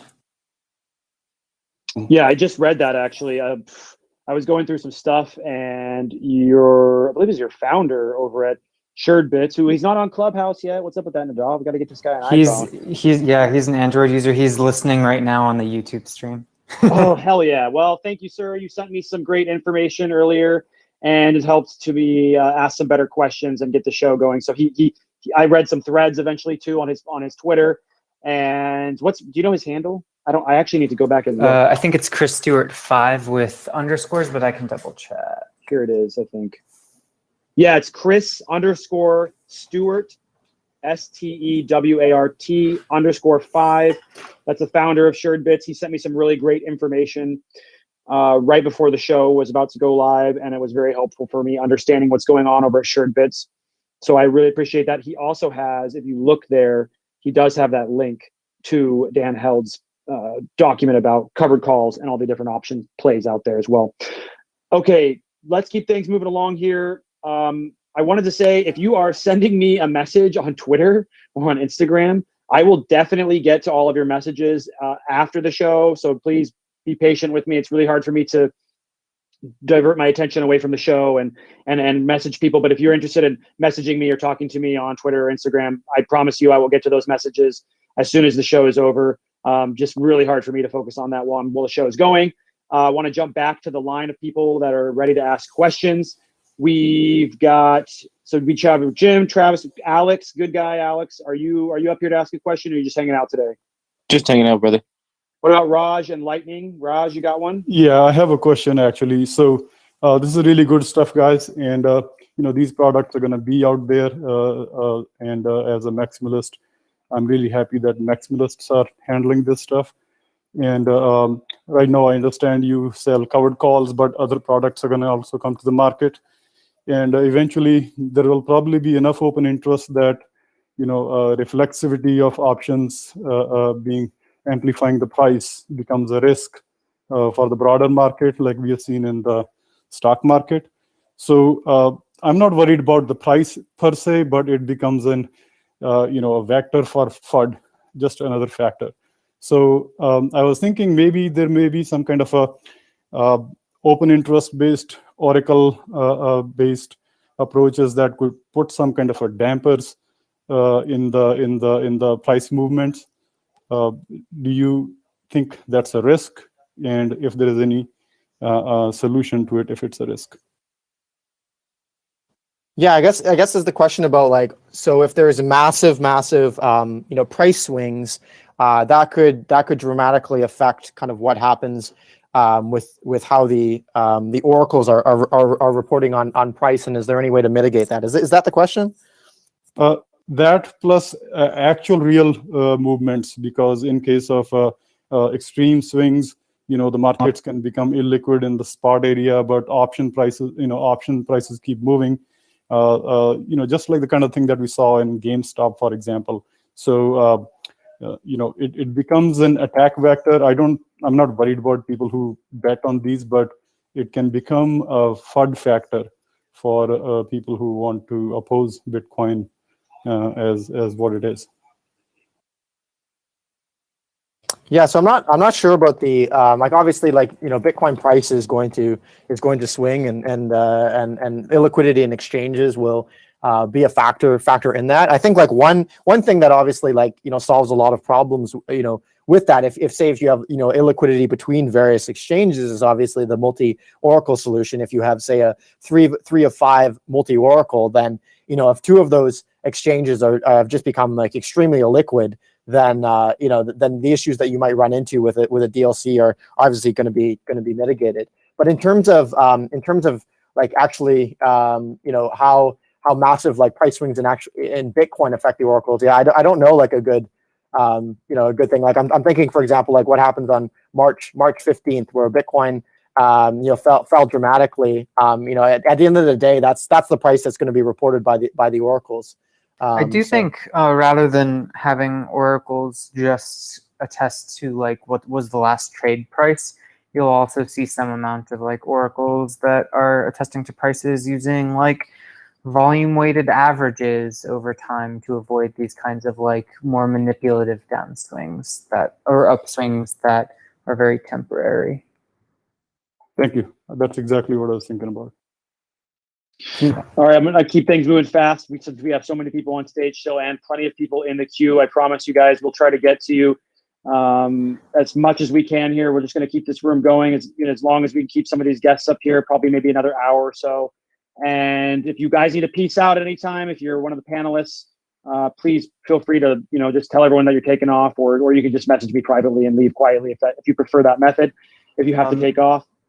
On that point, actually, since I know that there's an Austin Bit Devs in 40 minutes, I would love to hear if Ryan has any thoughts about kind of this general space of financial products on Bitcoin as it relates to Lightning and Lightning Labs activity. If you're there. Yeah, absolutely. I think super impressed in general, and the Lightning Labs team is thrilled with all the progress that's been made with DLCs in the last year in particular. I think you guys are doing a great job pushing the ball forward, and it's really exciting to see all this stuff happening. I know, all the buzz around what Strike is doing with having users have a dollar balance and sending funds Bitcoin over Lightning. That's always been something that the Lightning Labs team has been incredibly excited about with DLCs in particular. Allowing for people to send US dollar amounts over the Lightning network is just a killer feature for a ton of reasons. I think it's really mostly scalable when we get PTLCs, as the Nadav mentioned earlier. But man, that's just going to be an incredibly exciting new primitive to bring to have just kind of native trust minimized US dollar exposure within a Lightning channel is going to be a big deal. When we actually get there, who knows whether it's going to be with the great work that y'all have already done with ECDSA adapter signatures, bringing PTLCs, or if it's going to be Taproot, soon TM. Not sure which one, but one way or another, we're going to get kind of these new synthetic assets on Lightning. And that's, I think, going to really open up the design space and open a lot of people's eyes to Lightning just as neutral, very fast, very cheap settlement network for value. And yeah, Brian, no, you can go ahead. You can go ahead. I just wanted to comment a little bit about what you were saying, which is that I am just super pumped, just like you are, about all of these things that we all knew would eventually come to Bitcoin if we only just would be patient. I think that there's the tough work of being a Bitcoiner, because you do definitely have to be patient, but It always pays off in the long run if you can learn to be patient with this totally different type of approach and technology to what we've seen with the the tech industry, where it's like move fast and break things, and it's really just completely the opposite in this new industry, which I'd call it's really the Bitcoin industry. And I think if you can learn to be patient with this technology, to any of those you that are listening out there, if you can learn to be patient and not be persuaded by these other altcoins, this other trash out there where they're saying they're going to be able to do all these amazing things. Like if you can just learn to be patient, like 70%, 80% of this stuff, anything that really that's useful will inevitably find its way onto Bitcoin. But Ryan, did you want to continue commenting there? Yeah, I think that's a great point. And I think what a lot of people miss and what is unintuitive for a lot of people coming from tech is like the value in Bitcoin is not, unlike a lot of things in kind of the fiat world and a lot of things in tech, the value in Bitcoin does not come from efficiency. It comes from resiliency, which, any engineer listening knows that that's like the perennial, the trade-off that you always have to make, right? When you're designing something is, do I want to optimize for resiliency and kind of be more of a defensive solution, or do I want to optimize for efficiency? And 9 times out of 10, 99 times out of 100 in Bitcoin, you want to optimize for resiliency. You want to optimize to, first kind of protect the 21 million cap, and then, make sure that there's no way in for attackers. And I think, like DLCs versus the, Ethereum way of doing oracles is the perfect example where, the definition of an oracle is bringing outside information into a blockchain ecosystem. You have to trust that source of information because you have no way of verifying it inside the system. And so we should just work as hard as possible to make, to minimize the trust that you have to have and minimize the adverse effects that an oracle can have, which is, the Ethereum version is say, no, we're just going to decentralize it by saying it's, 25 nodes, that all have this token that doesn't really make a difference or add any value. And all 25 nodes could be run by the same guy who could, pull the rug on us at any time. It's a very different mindset, but one that I think you're absolutely right. It's rewarding, especially once you kind of accept that this is the way, and you start seeing, people push the ball forward little by little and kind of compound their growth. One thing that we talk about a lot regarding the Lightning Network, kind of as a metaphor, is it's like it's a transportation network, like the railways, like the international highway system, like let me think, what are some other ones, like fiber networks, like telephone wires, right? Like these are all examples of transportation networks. But the difference here is all of those previous ones were built out, with state help, with massive government spending, and huge, monopoly contracts and things like that. The Lightning Network is kind of like an instance of, can libertarians actually build and maintain the roads themselves, right? That's kind of the challenge. And what we're seeing is, it doesn't happen overnight. And, we need to kind of collectively come together and build these tools and find, ways to profit from this road building and make it a sustainable practice. But, if you're patient and you're dedicated, and you work hard, eventually, you start finding use cases like Strike, like Zebedee infusing sats into Counter-Strike Go, like Sphinx Chat, chatting directly over Lightning. There's just a ton more really exciting companies that are building on this technology today. And, all we have to do at Lightning Labs is build the core open source software, try and build some market incentives to help kind of direct these efforts and help people kind of build the roads in the right directions and places where they're highly demanded, so to speak, and just be patient. And people will figure out, new ways to solve problems with this kind of novel technology. So it's like a really, really exciting time in Lightning right now, because there are some, big companies, really exciting startups that are just now kind of finding their niche, and really starting to take off. And, you see that with, BottlePay's funding round, Strike, Bit Refill, and, et cetera, all really, a fold, all really finding their niche, finding their stride right now. And I think it's a great time to be in Bitcoin and to be in Lightning in particular. It's an incredible time to be in Bitcoin. I came onto the scene very much in 2017, and it's really was tough to watch everything kind of move at a snail's pace. And I imagine going further back that you guys watched things moving at an even much slower pace. And it's incredible to see where things have come since even just I've been in the industry and been paying attention. But even recently, I feel like development and the developer talent, the developers that are talented working on Bitcoin, including all the people up on this stage, is really exploded from what I can see. I know some of you have been around for a while, but to me, it feels like some of the products are finally coming to market. And I think that it is a truly exciting time to be a Bitcoiner, especially when you look at, it's not just the technology, but the macroeconomic environment that just absolutely proves that we need Bitcoin. And we've been saying it for so long, and it's finally nice to have our family members kind of finally be like, oh, I guess you were right about that. David, your mic is off mute there. I'm going to go ahead and keep moving along through some people, if you don't mind. Ryan, did you want to make a couple more comments? Nadav, did you want to make a comment with Ryan or comment on what he said? I think the only thing that I'll end with, Dennis, is like the atomic finance guys.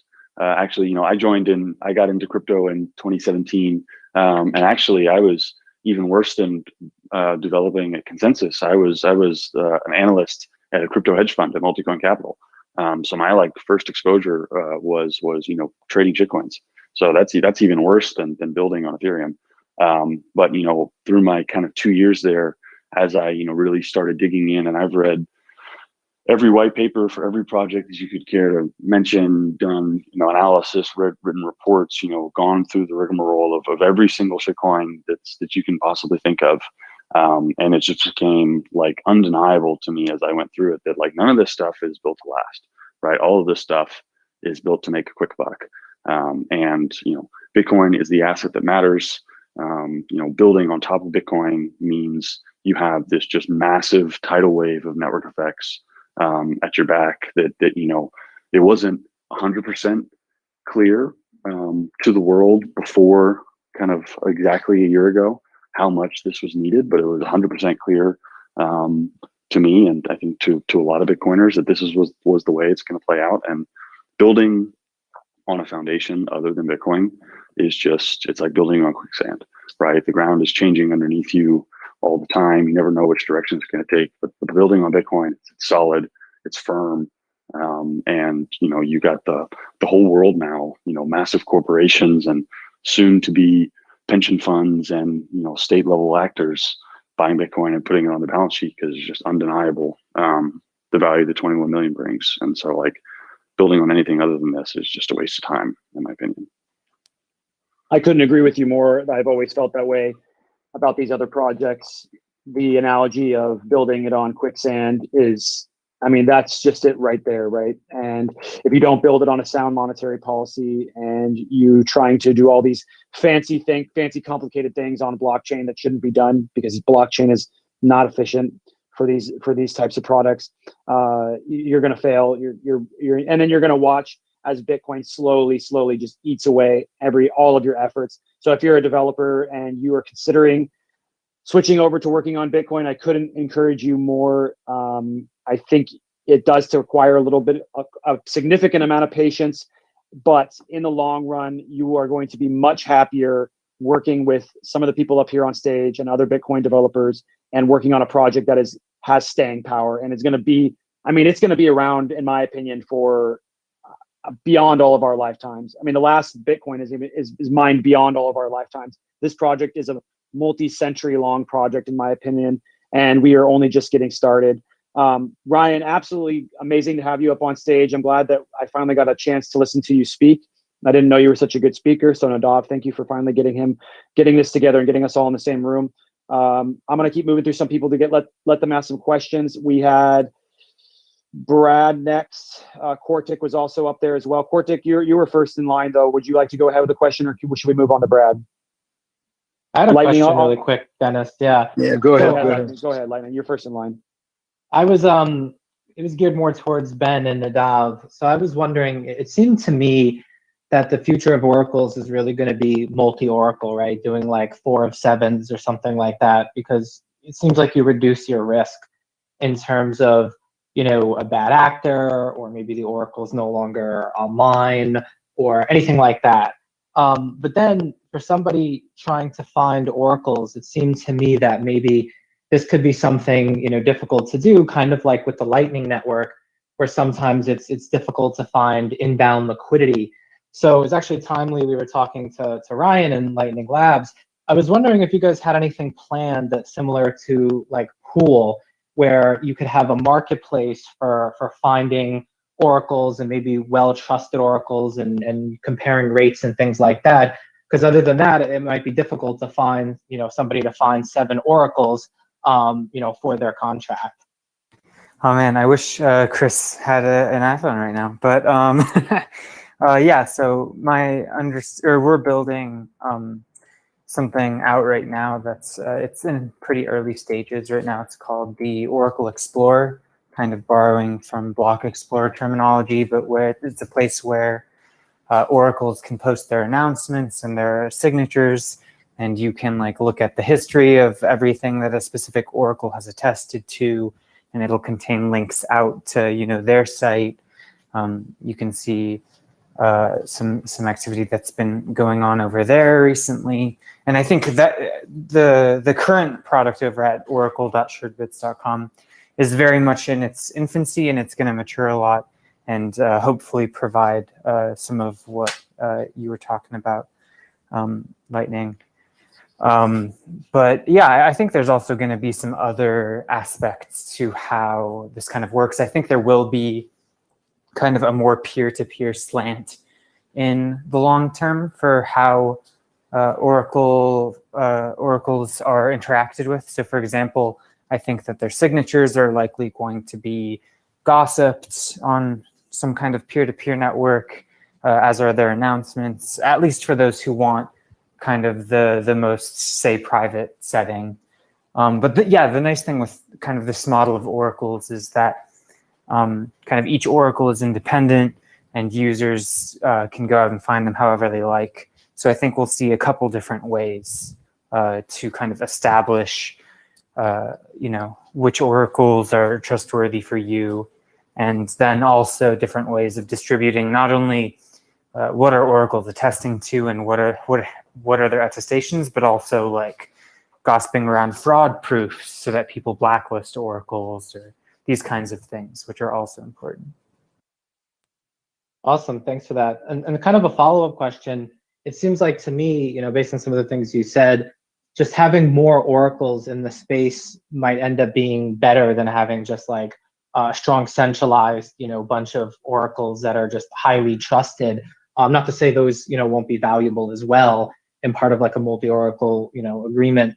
But have you thought about, you know, or would it even be a good fit, I think is more the question, of having the ability to run an oracle, the software, and maybe the wrapper that Ben made being introduced into some of the implementations people are building for running nodes and, you know, Lightning nodes and so forth. You have Umbrel out there and MyNode and so forth. You know, do you think that would be better for adoption and getting more people to run oracles, just keeping it bundled in with Bitcoin Core nodes to increase the amount of people actually running them? Yeah, I'm actually friends with some of the guys at Start9 working on the. Oh, Ben, I lost you. I don't know if I'm alone now. Yeah, I lost them too. Run an oracle on top of their embassy. Sorry, Ben, we only heard the first couple words. Could you go again? Oh yeah, I talked to the guys at Start9 that run the embassy project, which is like similar to Umbrel, where it's like a node in a box. And they've said they'd be down to have a, you know, the Oracle software built in, and so anyone could run in Oracle on top of their embassy.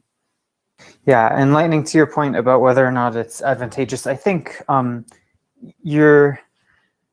so first of all, I think that the ability to have multi-oracle contracts is going to help bootstrap kind of smaller players so that we don't just end up with only, say, like exchanges being oracles. But then kind of on top of that, I think it'll be important to kind of know in what way an oracle operates if you're going to want to use them, at least in the long term, right? If you have a bunch of client oracles and all they're doing is, say, parroting what they see happening on like the Kraken API, then maybe that wouldn't be as valuable as, say, if you have some kind of independent actor who's an oracle who's doing some kind of volume-weighted average across exchanges or things like this. So I think it'll really be a matter of like, I mean, anyone can be an oracle in the sense that the overhead is very low, but I think the oracles that will actually end up being kind of used moving forward aren't going to be exclusively large actors. But I can't imagine that kind of anyone will be able to be an oracle that actually gets used in kind of the way that I think a lot of these distributed, decentralized Oracle ETH projects are like, you should spread your trust as thinly as possible amongst as many people as possible, which kind of has the flaw of like, this includes all the untrustworthy people, and really you should only be distributing your trust amongst trustworthy people. And also, if you kind of have the model of a bunch of small actors, then you run into issues of like, whoops, they were actually all Amazon or something like that. And so I think that it'll end up like actual DLC users are going to be using like not 100 oracles per contract or anything like that, but they'll be able to kind of be comfortable with more than just kind of the biggest players, biggest brands. Nadav, does using more, like the more oracles that you use, does that actually make it less efficient, or is that not something that matters at all? This is a complicated one. So I would say, generally speaking, there is a trade-off. The more oracles you have, the more computation that needs to be done to set up the DLC, and like the more storage is needed for that. But the picture is kind of unclear at the moment for what exactly that trade-off looks like. Like, is it exponential? Is it linear? Is it like how much work is it to take on more oracles? I'm pretty optimistic. But kind of like, for example, in the V0 release, it's going to be, if you're doing enumerated outcomes, like say, who won a sports match or what's the weather or something like this, then it's super practical to use like as many oracles as you want. Use 100, doesn't matter. It's not going to be any kind of trade-off there. But for kind of these more complicated contracts, if you're doing covered call options where, they're literally, if you have 3 oracles, there could be like 10 quadrillion possible outcomes in terms of like all triples of numbers between 0 and 250,000 or something like that. Like you can get pretty large numbers. And of course, most of my work in recent times has been to kind of do a bunch of compression and fancy tricks and some math to kind of close that down and make it very practical so that you're never dealing with more than like a couple tens of thousands of cases, even if you're using like 5 oracles or something like this. But there's still some unknowns in terms of like what trade-offs are fundamental and which ones just need more engineering work, which hopefully we'll know as time goes on. But I'm pretty optimistic that with the kind of right cryptography, a lot of which is in the pipeline, so to speak, that this stuff is actually going to scale pretty well, and that adding more oracles, like just one more or something like this, isn't actually going to be too big of a consideration, and you'll mostly just be thinking about like, do I trust this oracle? Am I adding to kind of my trust pool, or am I taking away from it by adding this oracle? Those kinds of considerations. Just to add one point real quick, go ahead, Jesse. Is that what's really nice is, even though this does adding additional oracles creates more computation client side, it doesn't change the footprint on the blockchain itself. So regardless of how many oracles you use, the on-chain footprint is not altered in any way. Good clarification there. I want to keep things moving along here. One more call out to everybody who's listening out there. If you really like being a part of these shows, make sure you go to the very top of this room, follow Cafe Bitcoin.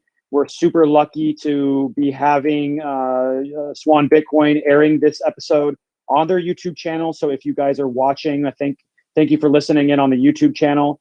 But we'll also be recording it so you guys can go back and listen. I know I'll be listening to certain parts of this again for sure myself. Please make sure you follow Cafe Bitcoin though, because you can be a part of these rooms live in the future. Also, please make sure you follow these moderators up here, everybody with a green star. They do a fantastic job bringing great information to the people in this space. And they are some of the most brilliant people in the space actually working on developing the future of Bitcoin. Okay, let's keep moving on with questions. Brad was next in line. Brad, did you have a question? And then we're going to go to Vivek. Yeah, I was going to provoke a topic of discussion, which we kind of touched on a little bit earlier in the conversation about how some of this stuff, I was glad we were patient so that some of these things could get built out on Bitcoin. And, one of the interesting things that came out in the summer in DeFi was the decentralized insurance product. I think it's called Nexus. And that, I think, would be pretty cool to see as maybe a percentage of the profits or whatever that's made from this project goes towards like a decentralized insurance fund that could help people out in a way that maybe one of the oracles have a bad price and somebody gets liquidated or something like that. That Nexus protocol was pretty interesting because it did allow for decentralized insurance pools, and people could submit claims.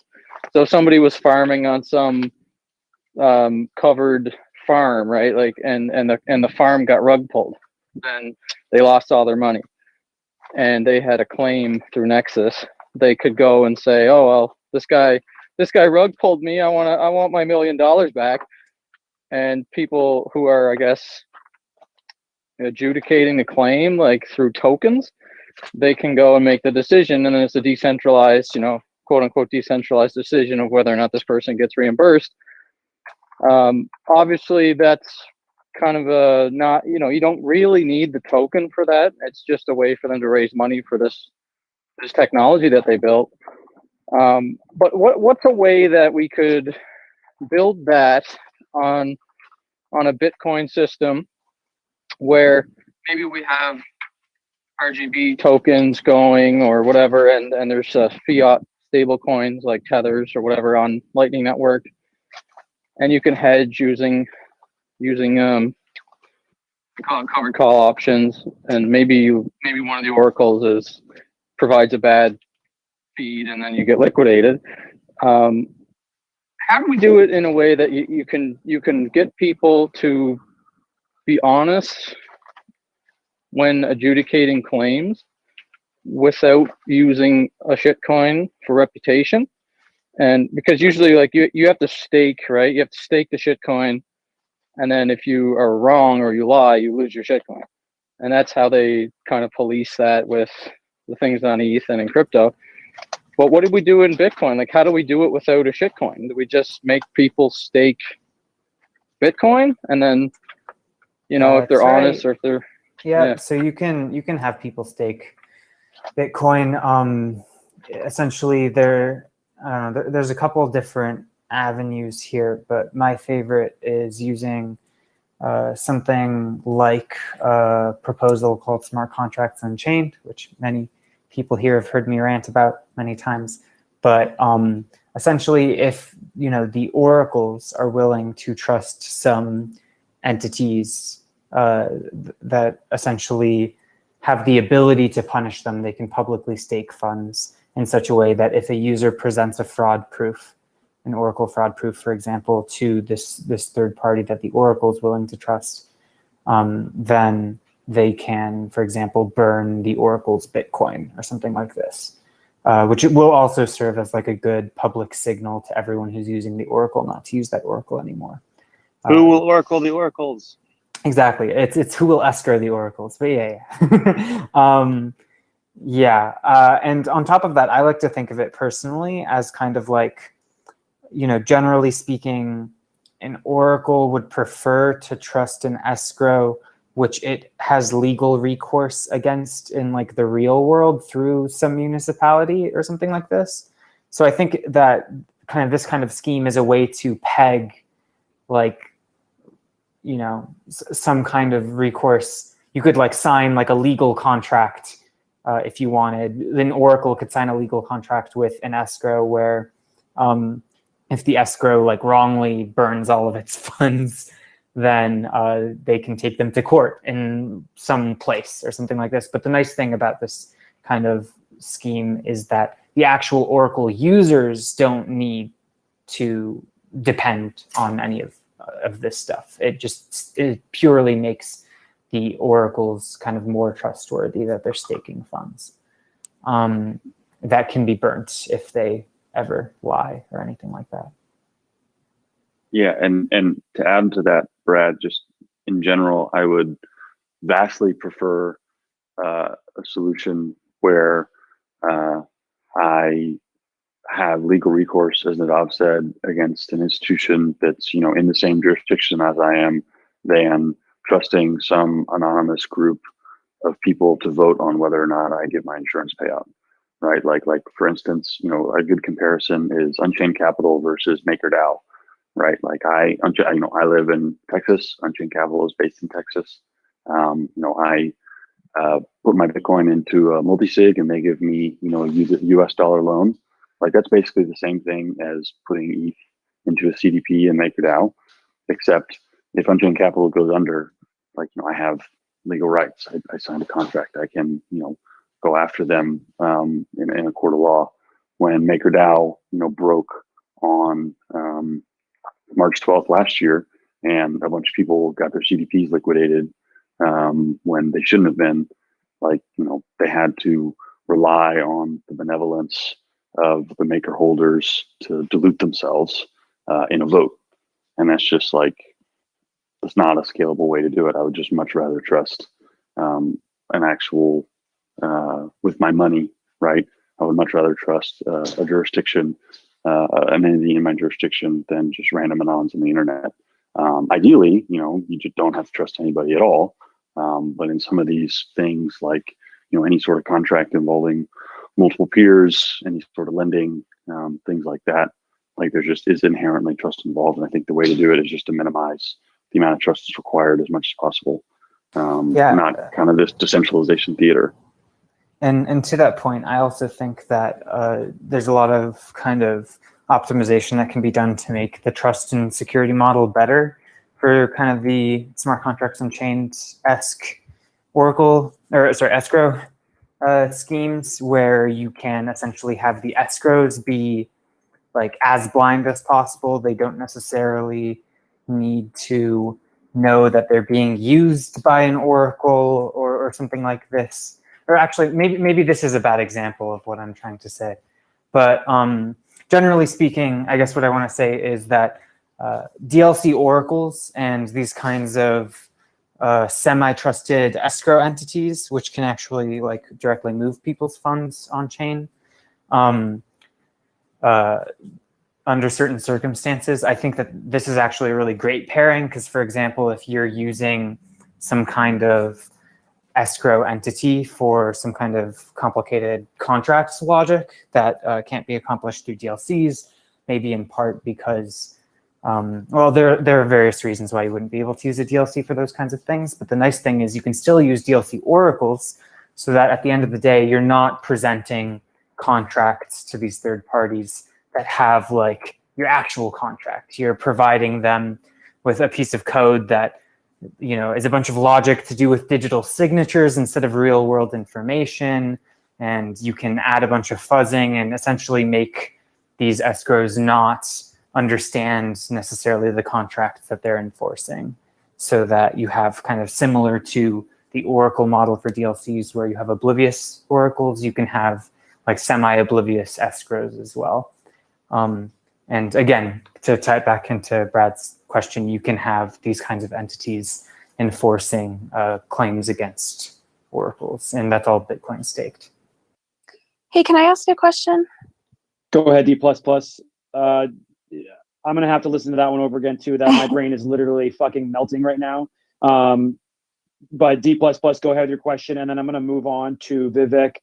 And I know Akosa, you asked a question, but I'll give you another chance if you have another one lined up. But go ahead, I don't D++. want to kill the room. I don't want to kill the room, Dennis. So let me know what you think about the question I want to ask. I know we've been talking a lot about DeFi and DLCs and all this stuff we can do, but Jesse's here. Maybe Jesse, are you still here? Yep, I'm here. I haven't really heard from Jesse, and I kind of want to, because he's really cool. I had so much fun talking to him in the last expert room, and it sounds like he is an ex-Coinbase turned core dev, from what I recall, and I would just kind of love to hear from him and kind of hear what he's working on. Yeah, last time Jesse told us all about quantum computing. I wish we would have recorded that episode. It was absolutely amazing. So Jesse's one of the smartest people in space when it comes to cryptography. Yes. And he also helped build the back end security for Coinbase. And according to him, it's pretty robust, but would love to hear what you're kind of working on now these days, Jesse. What kind of projects you got up your sleeve? Well, one of the main things I've been working on is actually working with Shardbits to support discrete log contracts with by implementing a cryptographic primitive called an adapter signature. And this is one of the kind of primary building blocks that goes into structuring a discrete log contract. So I have a PR that's in the SecP 256K1-ZKP repo that looks like will be getting merged within a few weeks. So you guys are all just working together on the same stuff? That's so awesome. It's incredible. Ryan was messaging me. I want to give you guys a chance to follow Ryan before he leaves. He has to take off, and we're really happy that he was able to show up tonight. Please make sure you give him a follow. He's one of the smarter people in the space. So, Ryan, thank you so much for coming on. If you want to say your goodbyes, you're more than welcome to. Just wanted to give Jesse real quick, Ryan, an opportunity to do that. Yeah, thanks so much for having me, Dennis. Really appreciate it. If y'all want to follow me, I'm at Ryan V Gentry on Twitter, and for keeping up with the stuff that's going on the Lightning Network, subscribe to the Lightning Labs newsletter, which is lightninglabs.substack.com. So thanks again, Dennis, and yeah, hope to coming back and chat with you all again soon. See you on the next one, hopefully, Ryan. I appreciate it. Jesse, sorry for interrupting. Wanted to give Ryan a chance to say goodbye and a comment on the fact that you guys are all just basically working on some of, most of your projects seem like they're intermingled. You got, Matt over at Atomic, you got Nadav and Ben are doing Shardbits, and you're working on the adapter signatures, and which are a really important piece to all of this. And maybe you can explain why those adapter signatures are necessary. Yeah, and also just kind of explain how you're doing what you're doing. I'd love to hear more. Well, yeah. So basically, what happens with the adapter signature? So, like in a DLC, you have Alice and Bob. Let's say they're the two counterparties in the DLC, and they're going to fund a 2 of 2 address where they're going to send their Bitcoin, and they're going to create transactions for every outcome that they're betting on. So let's say it's like a binary situation of Bitcoin goes up or Bitcoin goes down. So there's two different events that there's one event that has two outcomes that they're betting on, and they're going to create a transaction for each outcome. One transaction will send all the Bitcoin to Alice. The other transaction will send all the Bitcoin to Bob. Now, of course, only one of these transactions is going to end up in the blockchain because they're both spending from the same Bitcoin. And then what they're going to do is they're both going to sign each transaction. And since this is 202, it requires a signature from both Alice and Bob to send the Bitcoin. So they're each going to sign these transactions, but they're going to tweak their signatures with this extra value. And by tweaking it, it makes it an invalid signature, which is really important because you don't actually want these transactions to be valid yet until the Oracle actually publishes until they attest to the event. So they're going to tweak the signatures, or another way of thinking about it is they're going to encrypt the signatures, and they're going to exchange these encrypted signatures to each other. And so Alice will have a couple of encrypted signatures from Bob. Bob will have a couple of encrypted signatures from Alice. They encrypt these signatures by reference to the Oracle's key that they are publishing. That they're going to publish this special kind of key that the Oracle says, this is I'm going to use this key as part of my signature when I attest to the event. And so Alice and Bob are encrypting their signatures with this special key from the Oracle. And again, the Oracle has no idea Alice and Bob exist or that they're doing this. The Oracle just published this information in advance. And when they encrypt the signatures, that's called an adapter signature, like the encrypted signature. And they can validate that the adapter signature is actually encrypted in this way and that it's structured correctly. And then when the Oracle produces the signature that attests to a given event, that can be used to decrypt one of the pairs of signatures. So if Bitcoin goes up, the transaction that sends the Bitcoin to Bob will be those signatures will be decrypted. Or if Bitcoin goes down, then the signature signing the transactions that sign the transaction that sends the Bitcoin to Alice, those signatures will be able to be decrypted, and only basically the Oracle's attestation is going to be the decryption key for one of these two pairs of signatures, and then the winning party will be able to take their coins. And this same technique, the adapter signature, is also what's used for the point time locked contracts that we had talked about before. So in the Lightning Network, when you're routing a payment through multiple hops, you create these transactions where they can be spent if the pre-image of a hash is revealed. And those they're all the transactions along the route are going to be bound to the same hash lock. That's a HTLC, a hash time locked contract. And if the final kind of terminating, or if the final recipient in the route spends the coins, they will do so by revealing the hash, and then everybody along the route will be able to see that hash and unlock their coins. But the problem with this is there's a bit of a privacy issue, which is if all these transactions ever hit the blockchain, you're going to be able to link them together because they all use the same hash. And so you'll be able to associate them with each other, and that's not great from a privacy perspective. So instead, what these parties can do is they can create these adapter signatures where they're going to encrypt signatures for transactions that send the payment to the next hop along the route. But each adapter signature is going to be encrypted with a different value. And then when you get to the final payment, when at the very end, the last entity signs, that's going to reveal a value such that the node prior can decrypt their signature.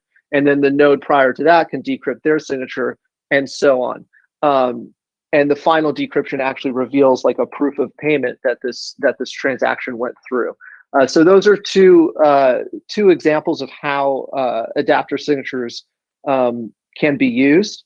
They were actually first kind of developed. Used to be called, or they're also called scriptless scripts, which was something that Andrew Polstra developed in terms of thinking about Mimblewimble, which is a chain that doesn't have a lot of scripting. So they're thinking about how can we facilitate these sorts of smart contract-like interactions without any scripts at all. You can use adapter signatures to facilitate a cross-chain atomic swap as well. So if you want to do a trustless trade between Lightning and Bitcoin in a way that's private and scalable, you could also use this adapter signature. And I suspect that more and more kind of creative ways to leverage adapter signatures will be discovered as time goes on. Yeah, and I also, just as a high-level comment, Jesse kind of said something to this effect as well, but I like the term scriptless script a lot because it kind of emphasizes like the way that we're building out smart contracts, or like DLCs as an example, is rather than kind of this old unscalable way of thinking, which arguably HTLCs are like a very, very not bad case of this, is rather than putting like contract code on transactions, instead of doing that, you should put and having conditions enforced essentially through code on a blockchain. Instead, we're having conditions on payments enforced by putting those conditions on our actual cryptography, on our signatures, instead of on the transactions themselves. So essentially an adapter signature is a way of putting a point lock or a condition of a very specific kind on a signature, so that the transaction that the signature goes on is only valid under those conditions. But since you do it this way, it's kind of invisible and it doesn't require verification by everyone who's running a full node. So it's kind of this more private and more scalable way of doing things, where we essentially take our contract logic and we put it into our signatures instead of putting it into our transactions. Dude, Bob and Alice are always into weird transactions, man. Yeah, they should keep it between themselves. They shouldn't, show us all that stuff. And this kind of underscores, the different vision for how we think about smart contracts in Bitcoin as opposed to Ethereum, where in Ethereum, all the contract, like Nadav was saying, we're not putting all the contract logic in a script and putting that on chain, where every single node in the system is going to have to verify this computation that's tied to the conditions of the smart contract, which we can see from the state of Ethereum is not scalable and centralizes the system. And there's a privacy loss because everybody can see what's going on. So, this is a completely different way of thinking about how to implement a smart contract. We're trying to move most of the interactions and the computation and the data off chain and using the blockchain for the most minimal use that we can, where we can kind of boil everything down to a single transaction, a single signature, in a way that the chain doesn't really have to be aware of all these little details that went into the smart contract. Yeah, and I always like to add the point that in kind of these semi-trusted settings, like we work with DLCs, privacy losses are security losses. Like, you don't want the Oracle to see what you're doing, for example.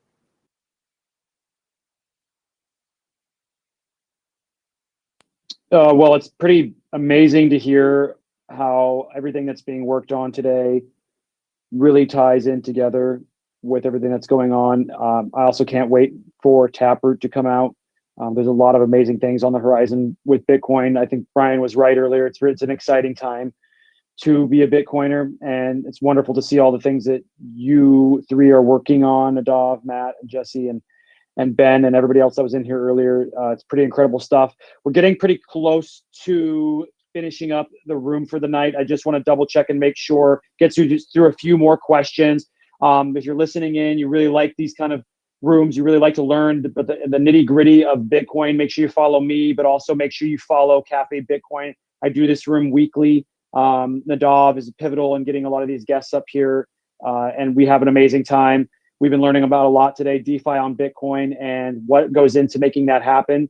And apparently it's a lot, and that's why it's so important to be patient with this technology. We want to move slow and break nothing. It's completely the opposite ethos of the tech world, where they're kind of trying everything and scattering their energies around. But we're talking about global reserve currency here, and we can't be making mistakes with people's. Matt was even saying the guy that got him into Bitcoin and helped him leave Ethereum, he's like 100% in Bitcoin. Like, you can't make mistakes when you have people that are 100% in Bitcoin, and they could lose everything. So it's a lot that goes on these guys' shoulders. So we're really happy to have some of the smartest and most brilliant people up here to help out. Don't want to waste your guys' time too much more. So I want to make sure we get to a few more people, but then we can release you. And obviously we do these weekly, so there will be more opportunities to come up and ask questions. Brad was last. There was Vivek. Does anybody else on stage have a question? Vivek, you were up next. Yeah. Well, I wanted to ask a question while we had Udi, Good Guy Biker, and Ben in the room. Ben's been saying some really interesting stuff about creating a way to short and essentially attack other chains. I'd love to do this for ETH 2.0 roadmap delays. I think it's important we make them put money where their mouth is. But aside from that, which I'll reach out to you guys separately, I wanted Jesse to explain the equivocation punishment mechanism design. I think it's fascinating, and it'll give people a bit more comfort about the Oracle in the event that they attest to two outcomes. Sure. Yeah, I'd be happy to explain that. So, there's when you create a certain type of cryptographic signature, you use this value called a nonce, which is means like something that is only to be used one time for the once. And so a nonce is this like one-time value. And the thing about these signatures is, if you reuse this nonce value, if you sign the same message and you reuse the nonce, if you sign two different messages and you reuse the nonce, then your private key can be trivially computed by doing like a simple algebraic operation on the two signatures.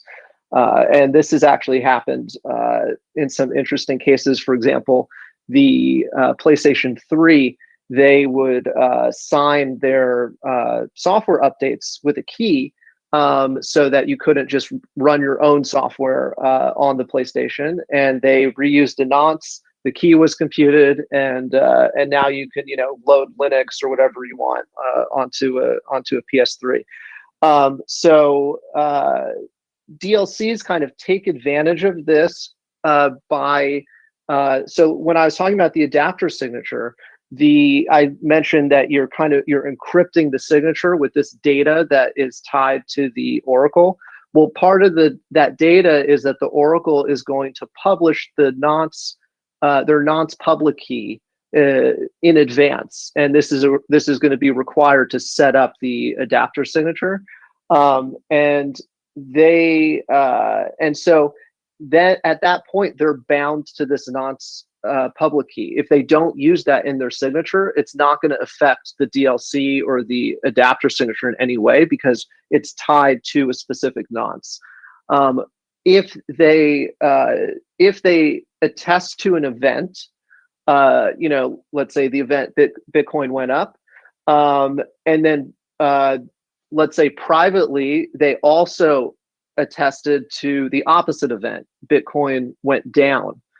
Maybe they might do this because they're a counterparty to another DLC, so they're actually able to use that to their advantage, but also maybe try to protect their public reputation, because they'd only be attesting to one thing publicly, but then in private they could be producing another signature using the same nonce for nefarious reasons. If that is done, because they're reusing the nonce, if anybody who has the two different signatures with the same nonce can compute the private key. And that becomes, all of that together becomes a fraud proof where you can mathematically prove that the Oracle did this. And you can also have it can be a way of punishing the Oracle, because let's say that private key secured a certain amount of Bitcoin. If that key is compromised, then the Bitcoin would be, would be stolen. And so that's kind of takes care of that specific type of Oracle fraud where they're saying, not where they're attesting to wrong information, but where they are attesting to multiple outcomes for the same event. There's a way to both catch that and kind of punish the Oracle for doing that. Nadav, is there anything you want to add to that? I guess nothing in particular comes to mind. That summed it pretty well. That was a cool explanation, Jesse. Yeah, I'm gonna have to come back and listen to that again on the stream. That was awesome. They use the same nonce. They use the same nonce twice. You get their private key, and you can take their money. That's great. Thank you, Brecky, for allowing us to record this. I think that it's going to be important to record these rooms with these deep dive panelists, because the stuff that they say, I think I mean, when I first started studying Bitcoin, it took me like 3 or 4 times, like reading the same book to really make the information saturate my brain. And then I started, it's almost like learning a new language to some extent. So if a lot of the stuff that you're hearing is just kind of flying over your head, I encourage you to, when it comes to this episode or any sort of Bitcoin material, read it a couple times, and you'll start to really get a grasp and an understanding of the terminology and this, and this new technology in general. I want to make sure we burn through and get a few more people going here. Get some questions asked from people that have been waiting super patiently up on stage. I saw that James hasn't had an opportunity to ask anything, or David. James, did you have something you wanted to ask? Yeah, hopefully I'm not simplifying things too much, since we've gone a little on the deeper side, but this has been a great conversation. Really enjoyed it. Thanks everyone who's put it together. My question is more related to, so when I first heard about this, I didn't know the details behind how the system worked with Atomic Finance, and that it was mostly doing covered calls, which sounds to me a little bit more like an actively managed yield farming strategy, which can be great for a lot of people. I'm wondering if you're looking into anything in the future that would be a little bit more passively managed, ways to, just have more of a passively garnered interest. Something, I know that these can be, bad words to some people, but, like a BlockFi or a Celsius or something where you're able to do some kind of yield farming, but not have to be actively managing your positions and, kind of on every time your contract's going to expire, you have to figure out whether or not you're going to roll it forward and those types of things. Matt, are you doing the idea I gave you?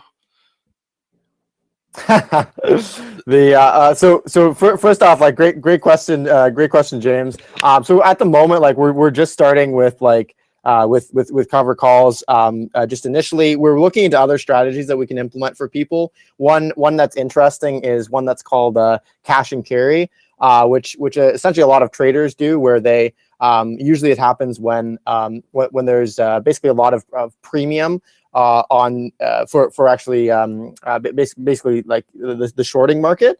Basically what you can do is you can have like a 1x short and a 1x, obviously 1x long is just holding Bitcoin.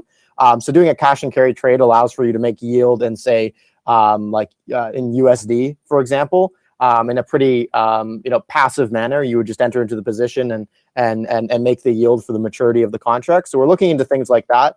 But initially it'll just be cover calls, but we're looking to do that kind of later on. Cool. All right, let's keep burning through. David, you got a question? If not, we're going to move on. Yeah, I actually had a question for Matt also. Earlier you were talking a lot about the app, and so I was just curious, like, are you, given you haven't launched yet, are you just like purely developing in like native, iOS or Android, or are you building like a web interface, especially with options? It just feels like something that people might be doing on the web more than on mobile. Yeah, right now it's basically we're kind of obviously building like the two sides of the client. One is the market maker, and the other side is the is obviously the app. So initially it'll be mobile only, and part of the reason for that is just to be able to send notifications to people. Like obviously we want to let them know kind of what's going on with the DLC. Oh, hey, the Oracle has signed for this Oracle, and you know, you can exit your position now. So it'll initially just be on mobile, but you know, maybe look to web later on. I know Nadav and Sherbets, they're looking at building a desktop application for DLCs. I don't know if you guys, Nadav, I don't know if you have any info on that right now. Yeah, I mean, I guess that kind of stuff is not exactly a product. It's meant to be interoperable with other kinds of products. So maybe in the future, Matt would be able to like interface, for example, with someone using a Bitcoin S wallet. Yeah, it's essentially a DLC-enabled wallet, which I hope to see more of. Like, I would be surprised if it weren't the case that a lot of wallets that people have that are out there, especially the open source ones, don't start enabling some amount of DLC support as well. Once the spec is released v0 anyway. Cool, thanks.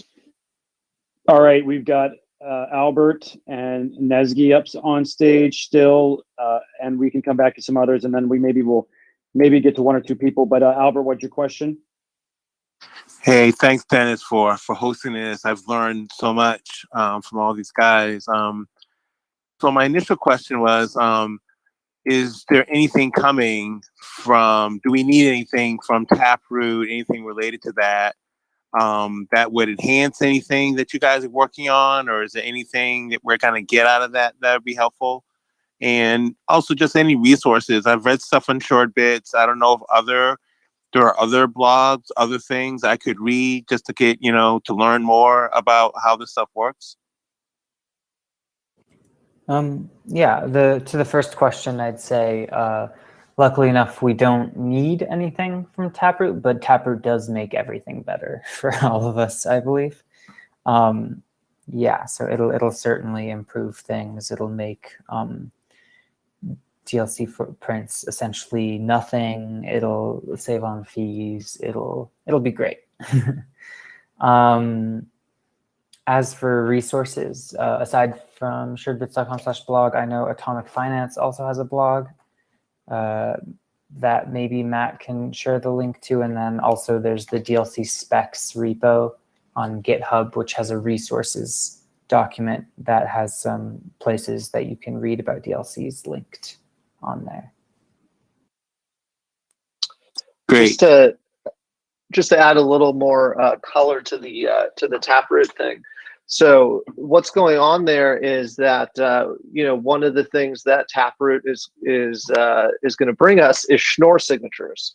And the really cool thing about Schnorr signatures, as opposed to ECDSA signatures, which is what Bitcoin currently uses, is Schnorr signatures are linear, and that lets you do really cool things with them. For example, if you have two public keys, you can add the public keys together, and that will produce a third public key. And if you want to create a signature for that aggregate key, you can take two signatures for the component keys and add those signatures together, or a signature for each component key, and you'd add those signatures together, and that produces a valid signature for the aggregate key. Now, don't try what I just said at home, because it's not secure. That would be vulnerable to a rogue key attack, and that's where you need something called Musig, which has been developed by Blockstream, which is a way of basically doing what I just described, but with a couple extra steps to prevent against some attacks. But what that's going to do is, like when we're talking about these 2 of 2 setups with discrete log contracts, where Alice and Bob send Bitcoin to a 2 of 2 to an address secured, that requires 2 signatures from 2 different keys to spend. Right now, you need to use a script, so everybody on chain can see, okay, this is a 2 of 2 setup, and there's 2 parties involved, and and then maybe they that's a privacy loss, because that may help somebody detect that maybe you're doing a DLC, or maybe you're doing Lightning or something a little unusual. And it's a scaling loss, because now we have to like publish a script to the blockchain to redeem the funds. But with Taproot, what we're going to be able to set up these 2 of 2s using Musig, such that it just looks like one key, one signature, and you can't tell that there's 2 parties involved. And it takes the same amount of data as having just one key, one signature. So it has a smaller footprint. And then also for like the refund time lock type of logic, where we would need like extra script conditions, we'll be able to build those script conditions and hide them inside of a public key and inside of an address. So you can, if you need to use a script to, let's say, redeem so the parties can get their Bitcoin back after a certain amount of time, if let's say the Oracle never responded or something like that, that script in the happy path where the script isn't needed, no one can tell that there was a script at all.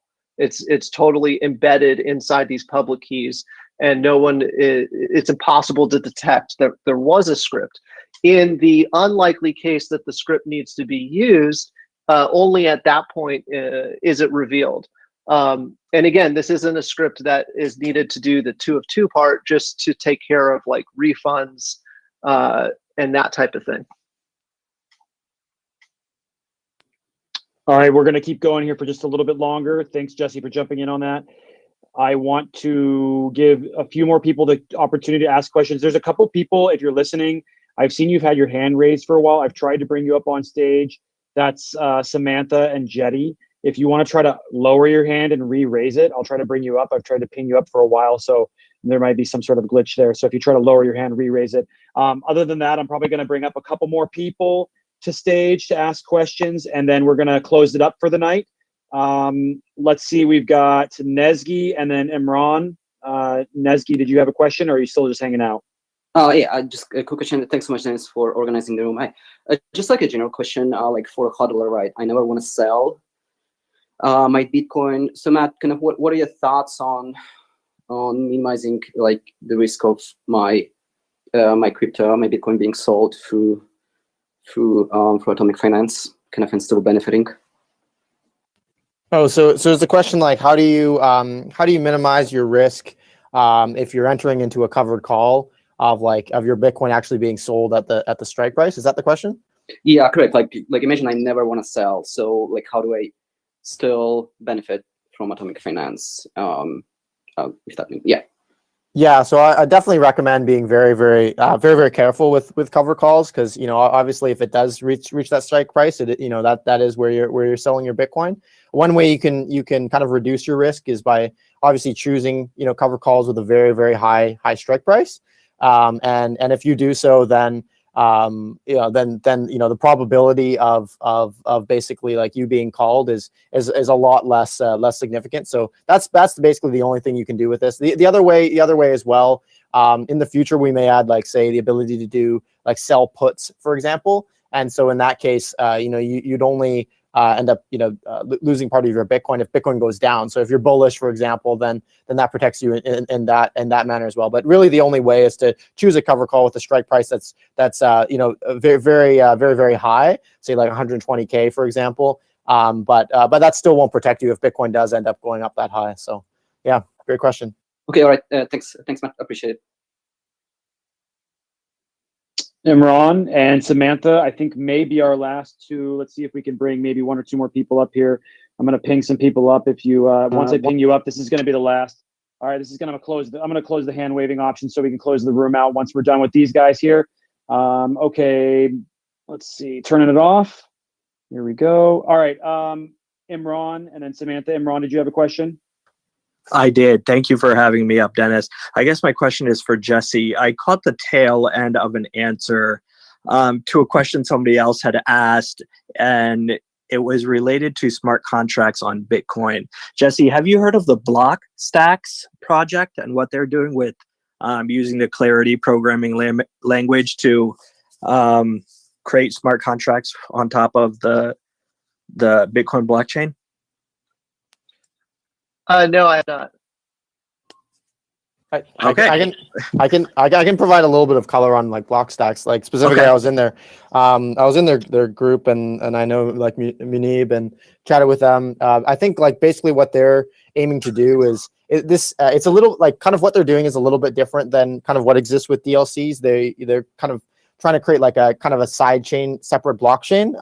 Specifically, there's no way in the blockchain itself to be able to lock and unlock Bitcoin. It's kind of a you can obviously have like kind of like stable coins on top of this blockchain that exists, but there's no way to like lock and unlock Bitcoins like you do in Bitcoin. Kind of the biggest like use case I've seen is really for being, but the blockchain itself is able to monitor what happens on the Bitcoin blockchain. So the biggest use case I've seen is for stablecoin backed Bitcoin loans, because obviously you can basically like send Bitcoin to someone else, and that can be monitored on the Stacks blockchain, and be able to tell that a particular transaction has occurred and be able to unlock stablecoin, for example. But that's kind of the biggest use case I've seen. Like you can't trust this, like you can't kind of do what you can do with a DLC, for example, with Blockstacks.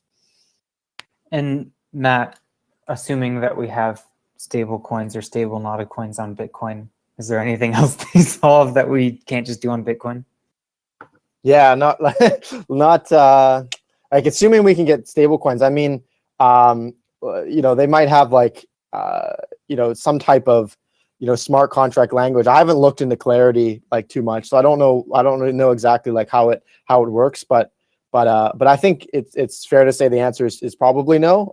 Maybe they'd be able to correct me on that. So yeah, I personally, when I was just reading like how the thing worked, got like some like MLM or Ponzi kind of vibes from it in terms of how their thing actually works, where you like burn your Bitcoin by sending it to other people who are already there, and then in return you get to get other people's burned Bitcoin if they join or something like that.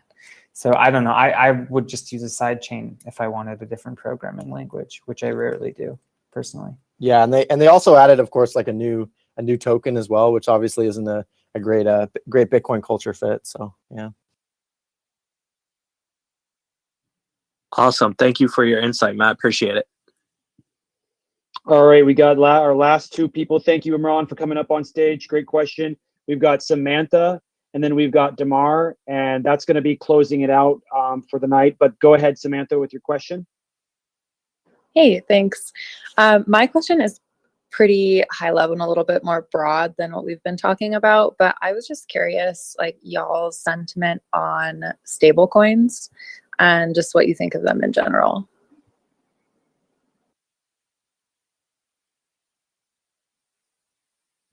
I mean, are you trying to commit some tax fraud or just to use them in some other way? No, I guess I'm just curious. I'm writing material on like what stable coins are, and I was thinking like, do they actually have a use case? Like, do you ever see them being picked up, or I don't know. I guess I was just curious. I could see a use case as tax fraud. It's useful there. I was going to say, looks like Samantha they have a use case for buying writer. Bitcoin. Sorry, it looks like Samantha is a writer for some blockchain. She's a blockchain consultant writer. So if you guys want to give her something really great to say, or maybe guide her in the right direction, I feel like that would be. I just did, Dennis. I said they're used to buy Bitcoin. I mean, I think stable coins are incredibly useful because, there are many economic transactions in which you do not want to be exposed to the volatility of the underlying unit in which you're measuring the contract. So, it's and a lot of the impediments that people talk about today in terms of, is Bitcoin useful as a competitor to the dollar, beyond just digital gold, but as something that is used for everyday transactions. Besides the issues of scaling and the Lightning Network and so on, the other big issue is volatility. How do you price things in a currency that is fluctuating all over the place. And maybe in the future, you know, when Bitcoin hits some mature state, I think at some point its value will actually be far more stable than the dollar. And you know, we won't necessarily need a stable coin. Bitcoin might become a rather stable a stable coin of sorts. But until we get there, it's very useful for parties to be able to determine how much volatility risk they want to take on, and if they don't want to be exposed to volatility but still want to use and transact with the Bitcoin network, that they have a mechanism to do that. Yeah, so it's a very useful thing to have in an economic system. So just like to add to what I was saying before, like the short answer is just like, are you trying to do taxes? But the longer answer is a jurisdictional arbitrage. If you want to move cash equivalents along ways that are restricted for various reasons, maybe you're in a regime that's more authoritarian, for example, stablecoins offer a great way to get around the jurisdictional challenges. They also include risk, right? Like if you're going to hold, say, the US dollar, there's a risk that they're going to print lots of money.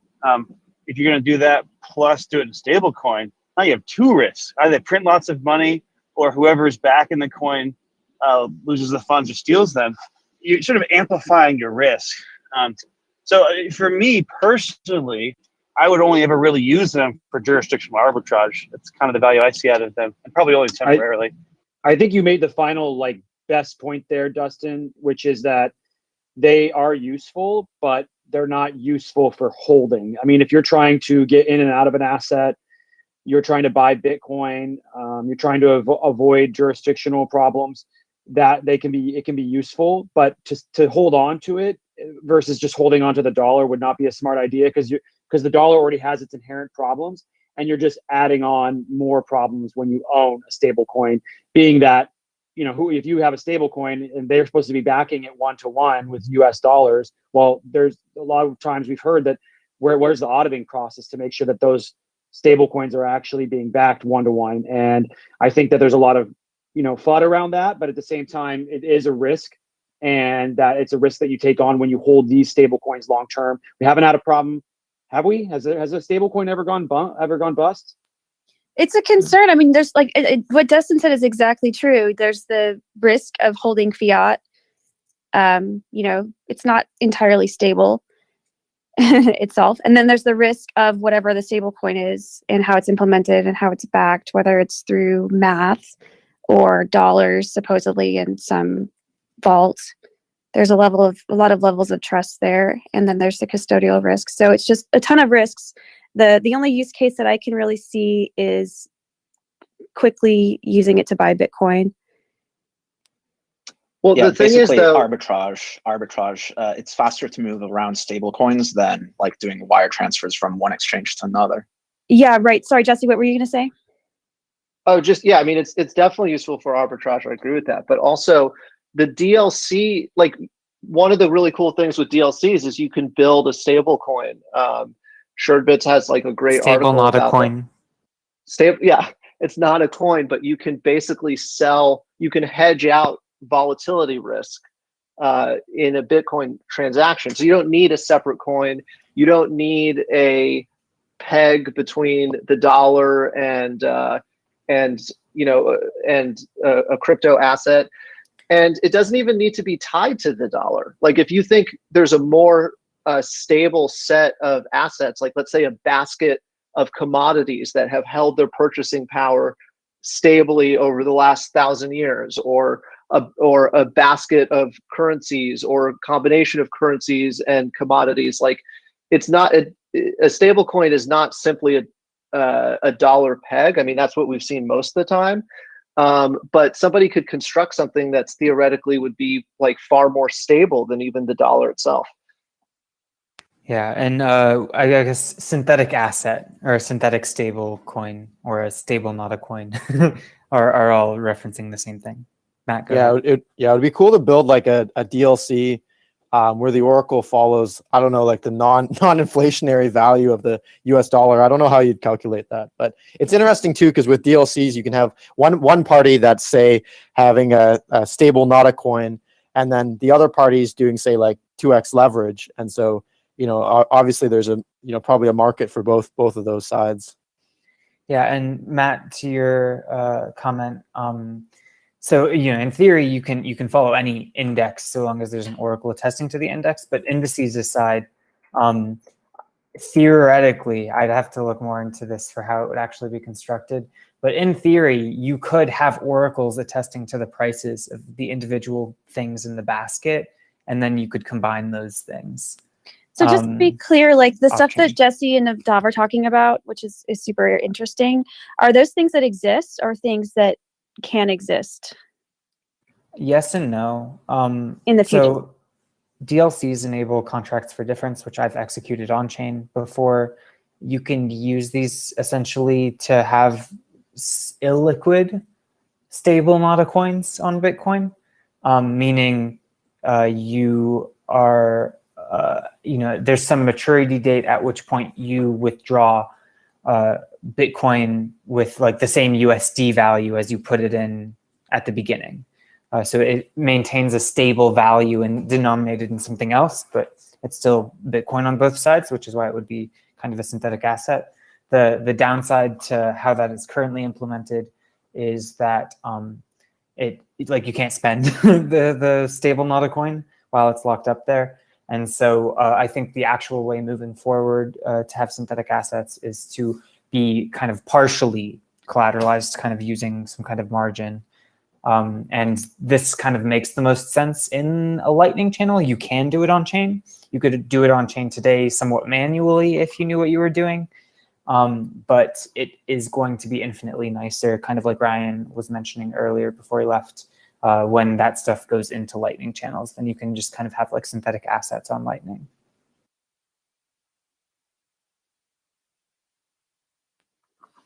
All right, we're down to the last person here. Damar, what's your question? We thank you for waiting so patiently. I can look forward to the question that you asked.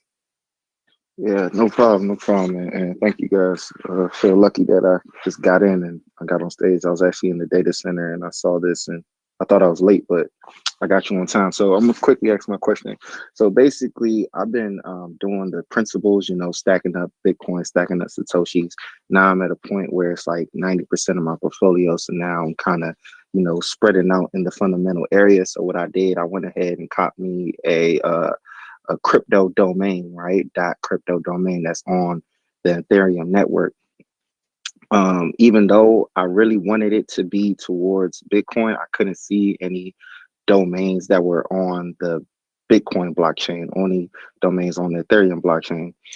With that being said, do you guys foresee a way in the future, say for example, Lightning node kind of gets their thing together and they be able to offer this as a second layer on the Bitcoin blockchain for domains on the Bitcoin blockchain?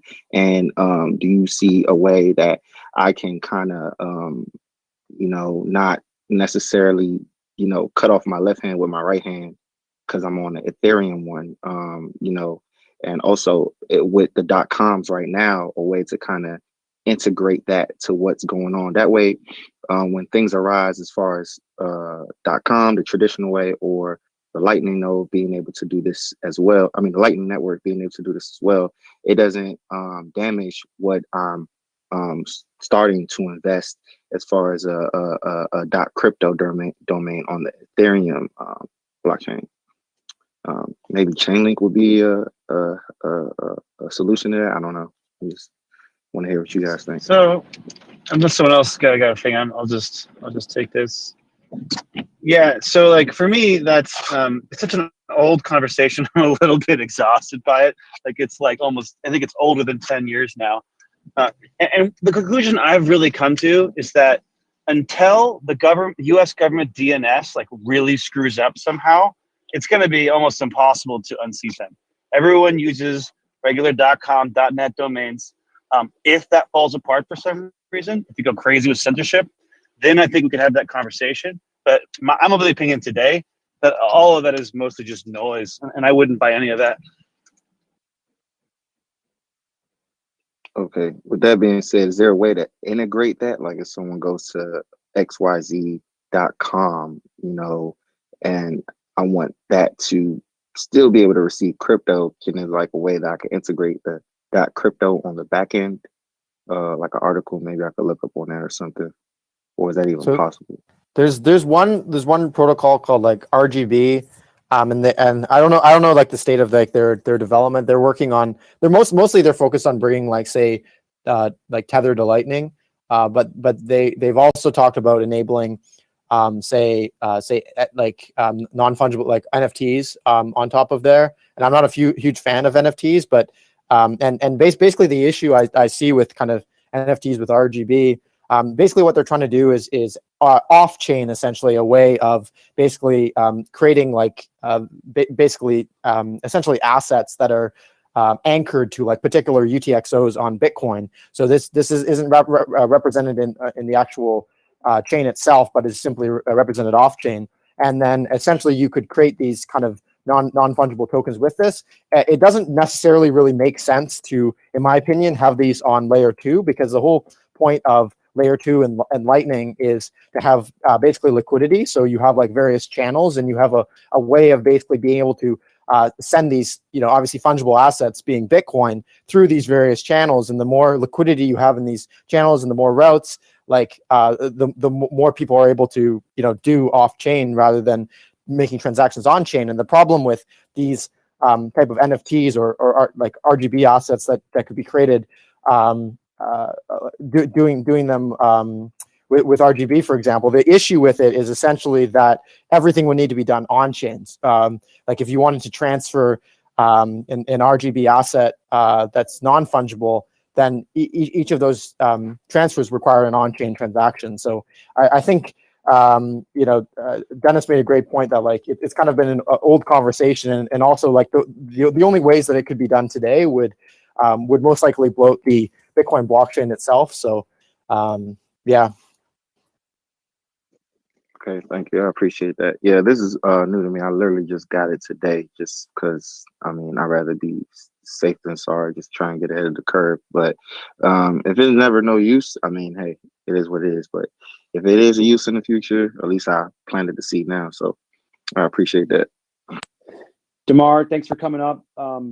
Definitely encourage you guys, if you're out there listening, guys and gals, everybody, when it comes to this kind of like getting ahead of the curve, you're still ahead of the curve with Bitcoin. Like I said in the very beginning or early on in the show when I was talking, the boat hasn't even left the harbor yet. We are just getting started with this asset. I try to say that, when you look at it, the global store of value market that could be taking over, that we're taking over maybe like 1 to 2% of that at this point.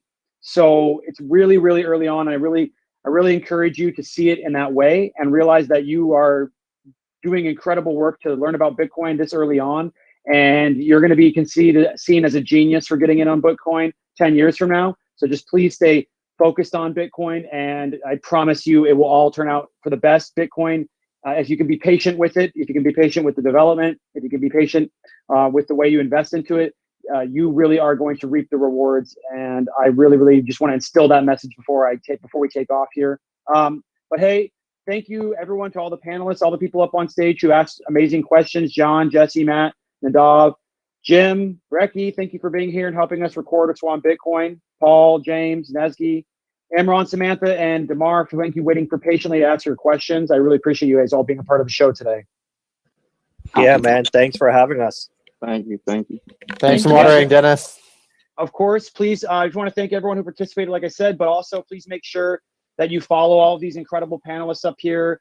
They are either spending all day educating or they are building the future of finance on Bitcoin. And if you want to hear them when they speak in the future, you're going to want to follow them so you can see when they go live. If you really like the value that they added, then you're going to want to click that small bell next to their name, and you'll actually get a notification for when they go live on your phone. Don't worry, because all of the true Bitcoin maniacs follow each other, so we know when the best Bitcoiners are live on Clubhouse. But thank you again to everyone listening. I appreciate all the people who listened in on the YouTube channel. There's a bunch of people live right now on YouTube. And make sure if you want to watch this episode in the future that you go to Swan Bitcoin's YouTube channel. You'll be able to watch this on replay. I'm going to be watching certain parts of it just because, like I said, it takes a few times for some of this information to saturate. But thank you again to everyone listening, and can't wait for next week's show. Maybe we'll do NFTs or a Ethereum tear apart. Can't tell yet, but we're definitely going to go there. But I'm your host, Dennis Porter, and I will see all you maniacs later. Thanks, everyone. Take it easy. Thanks, Dennis.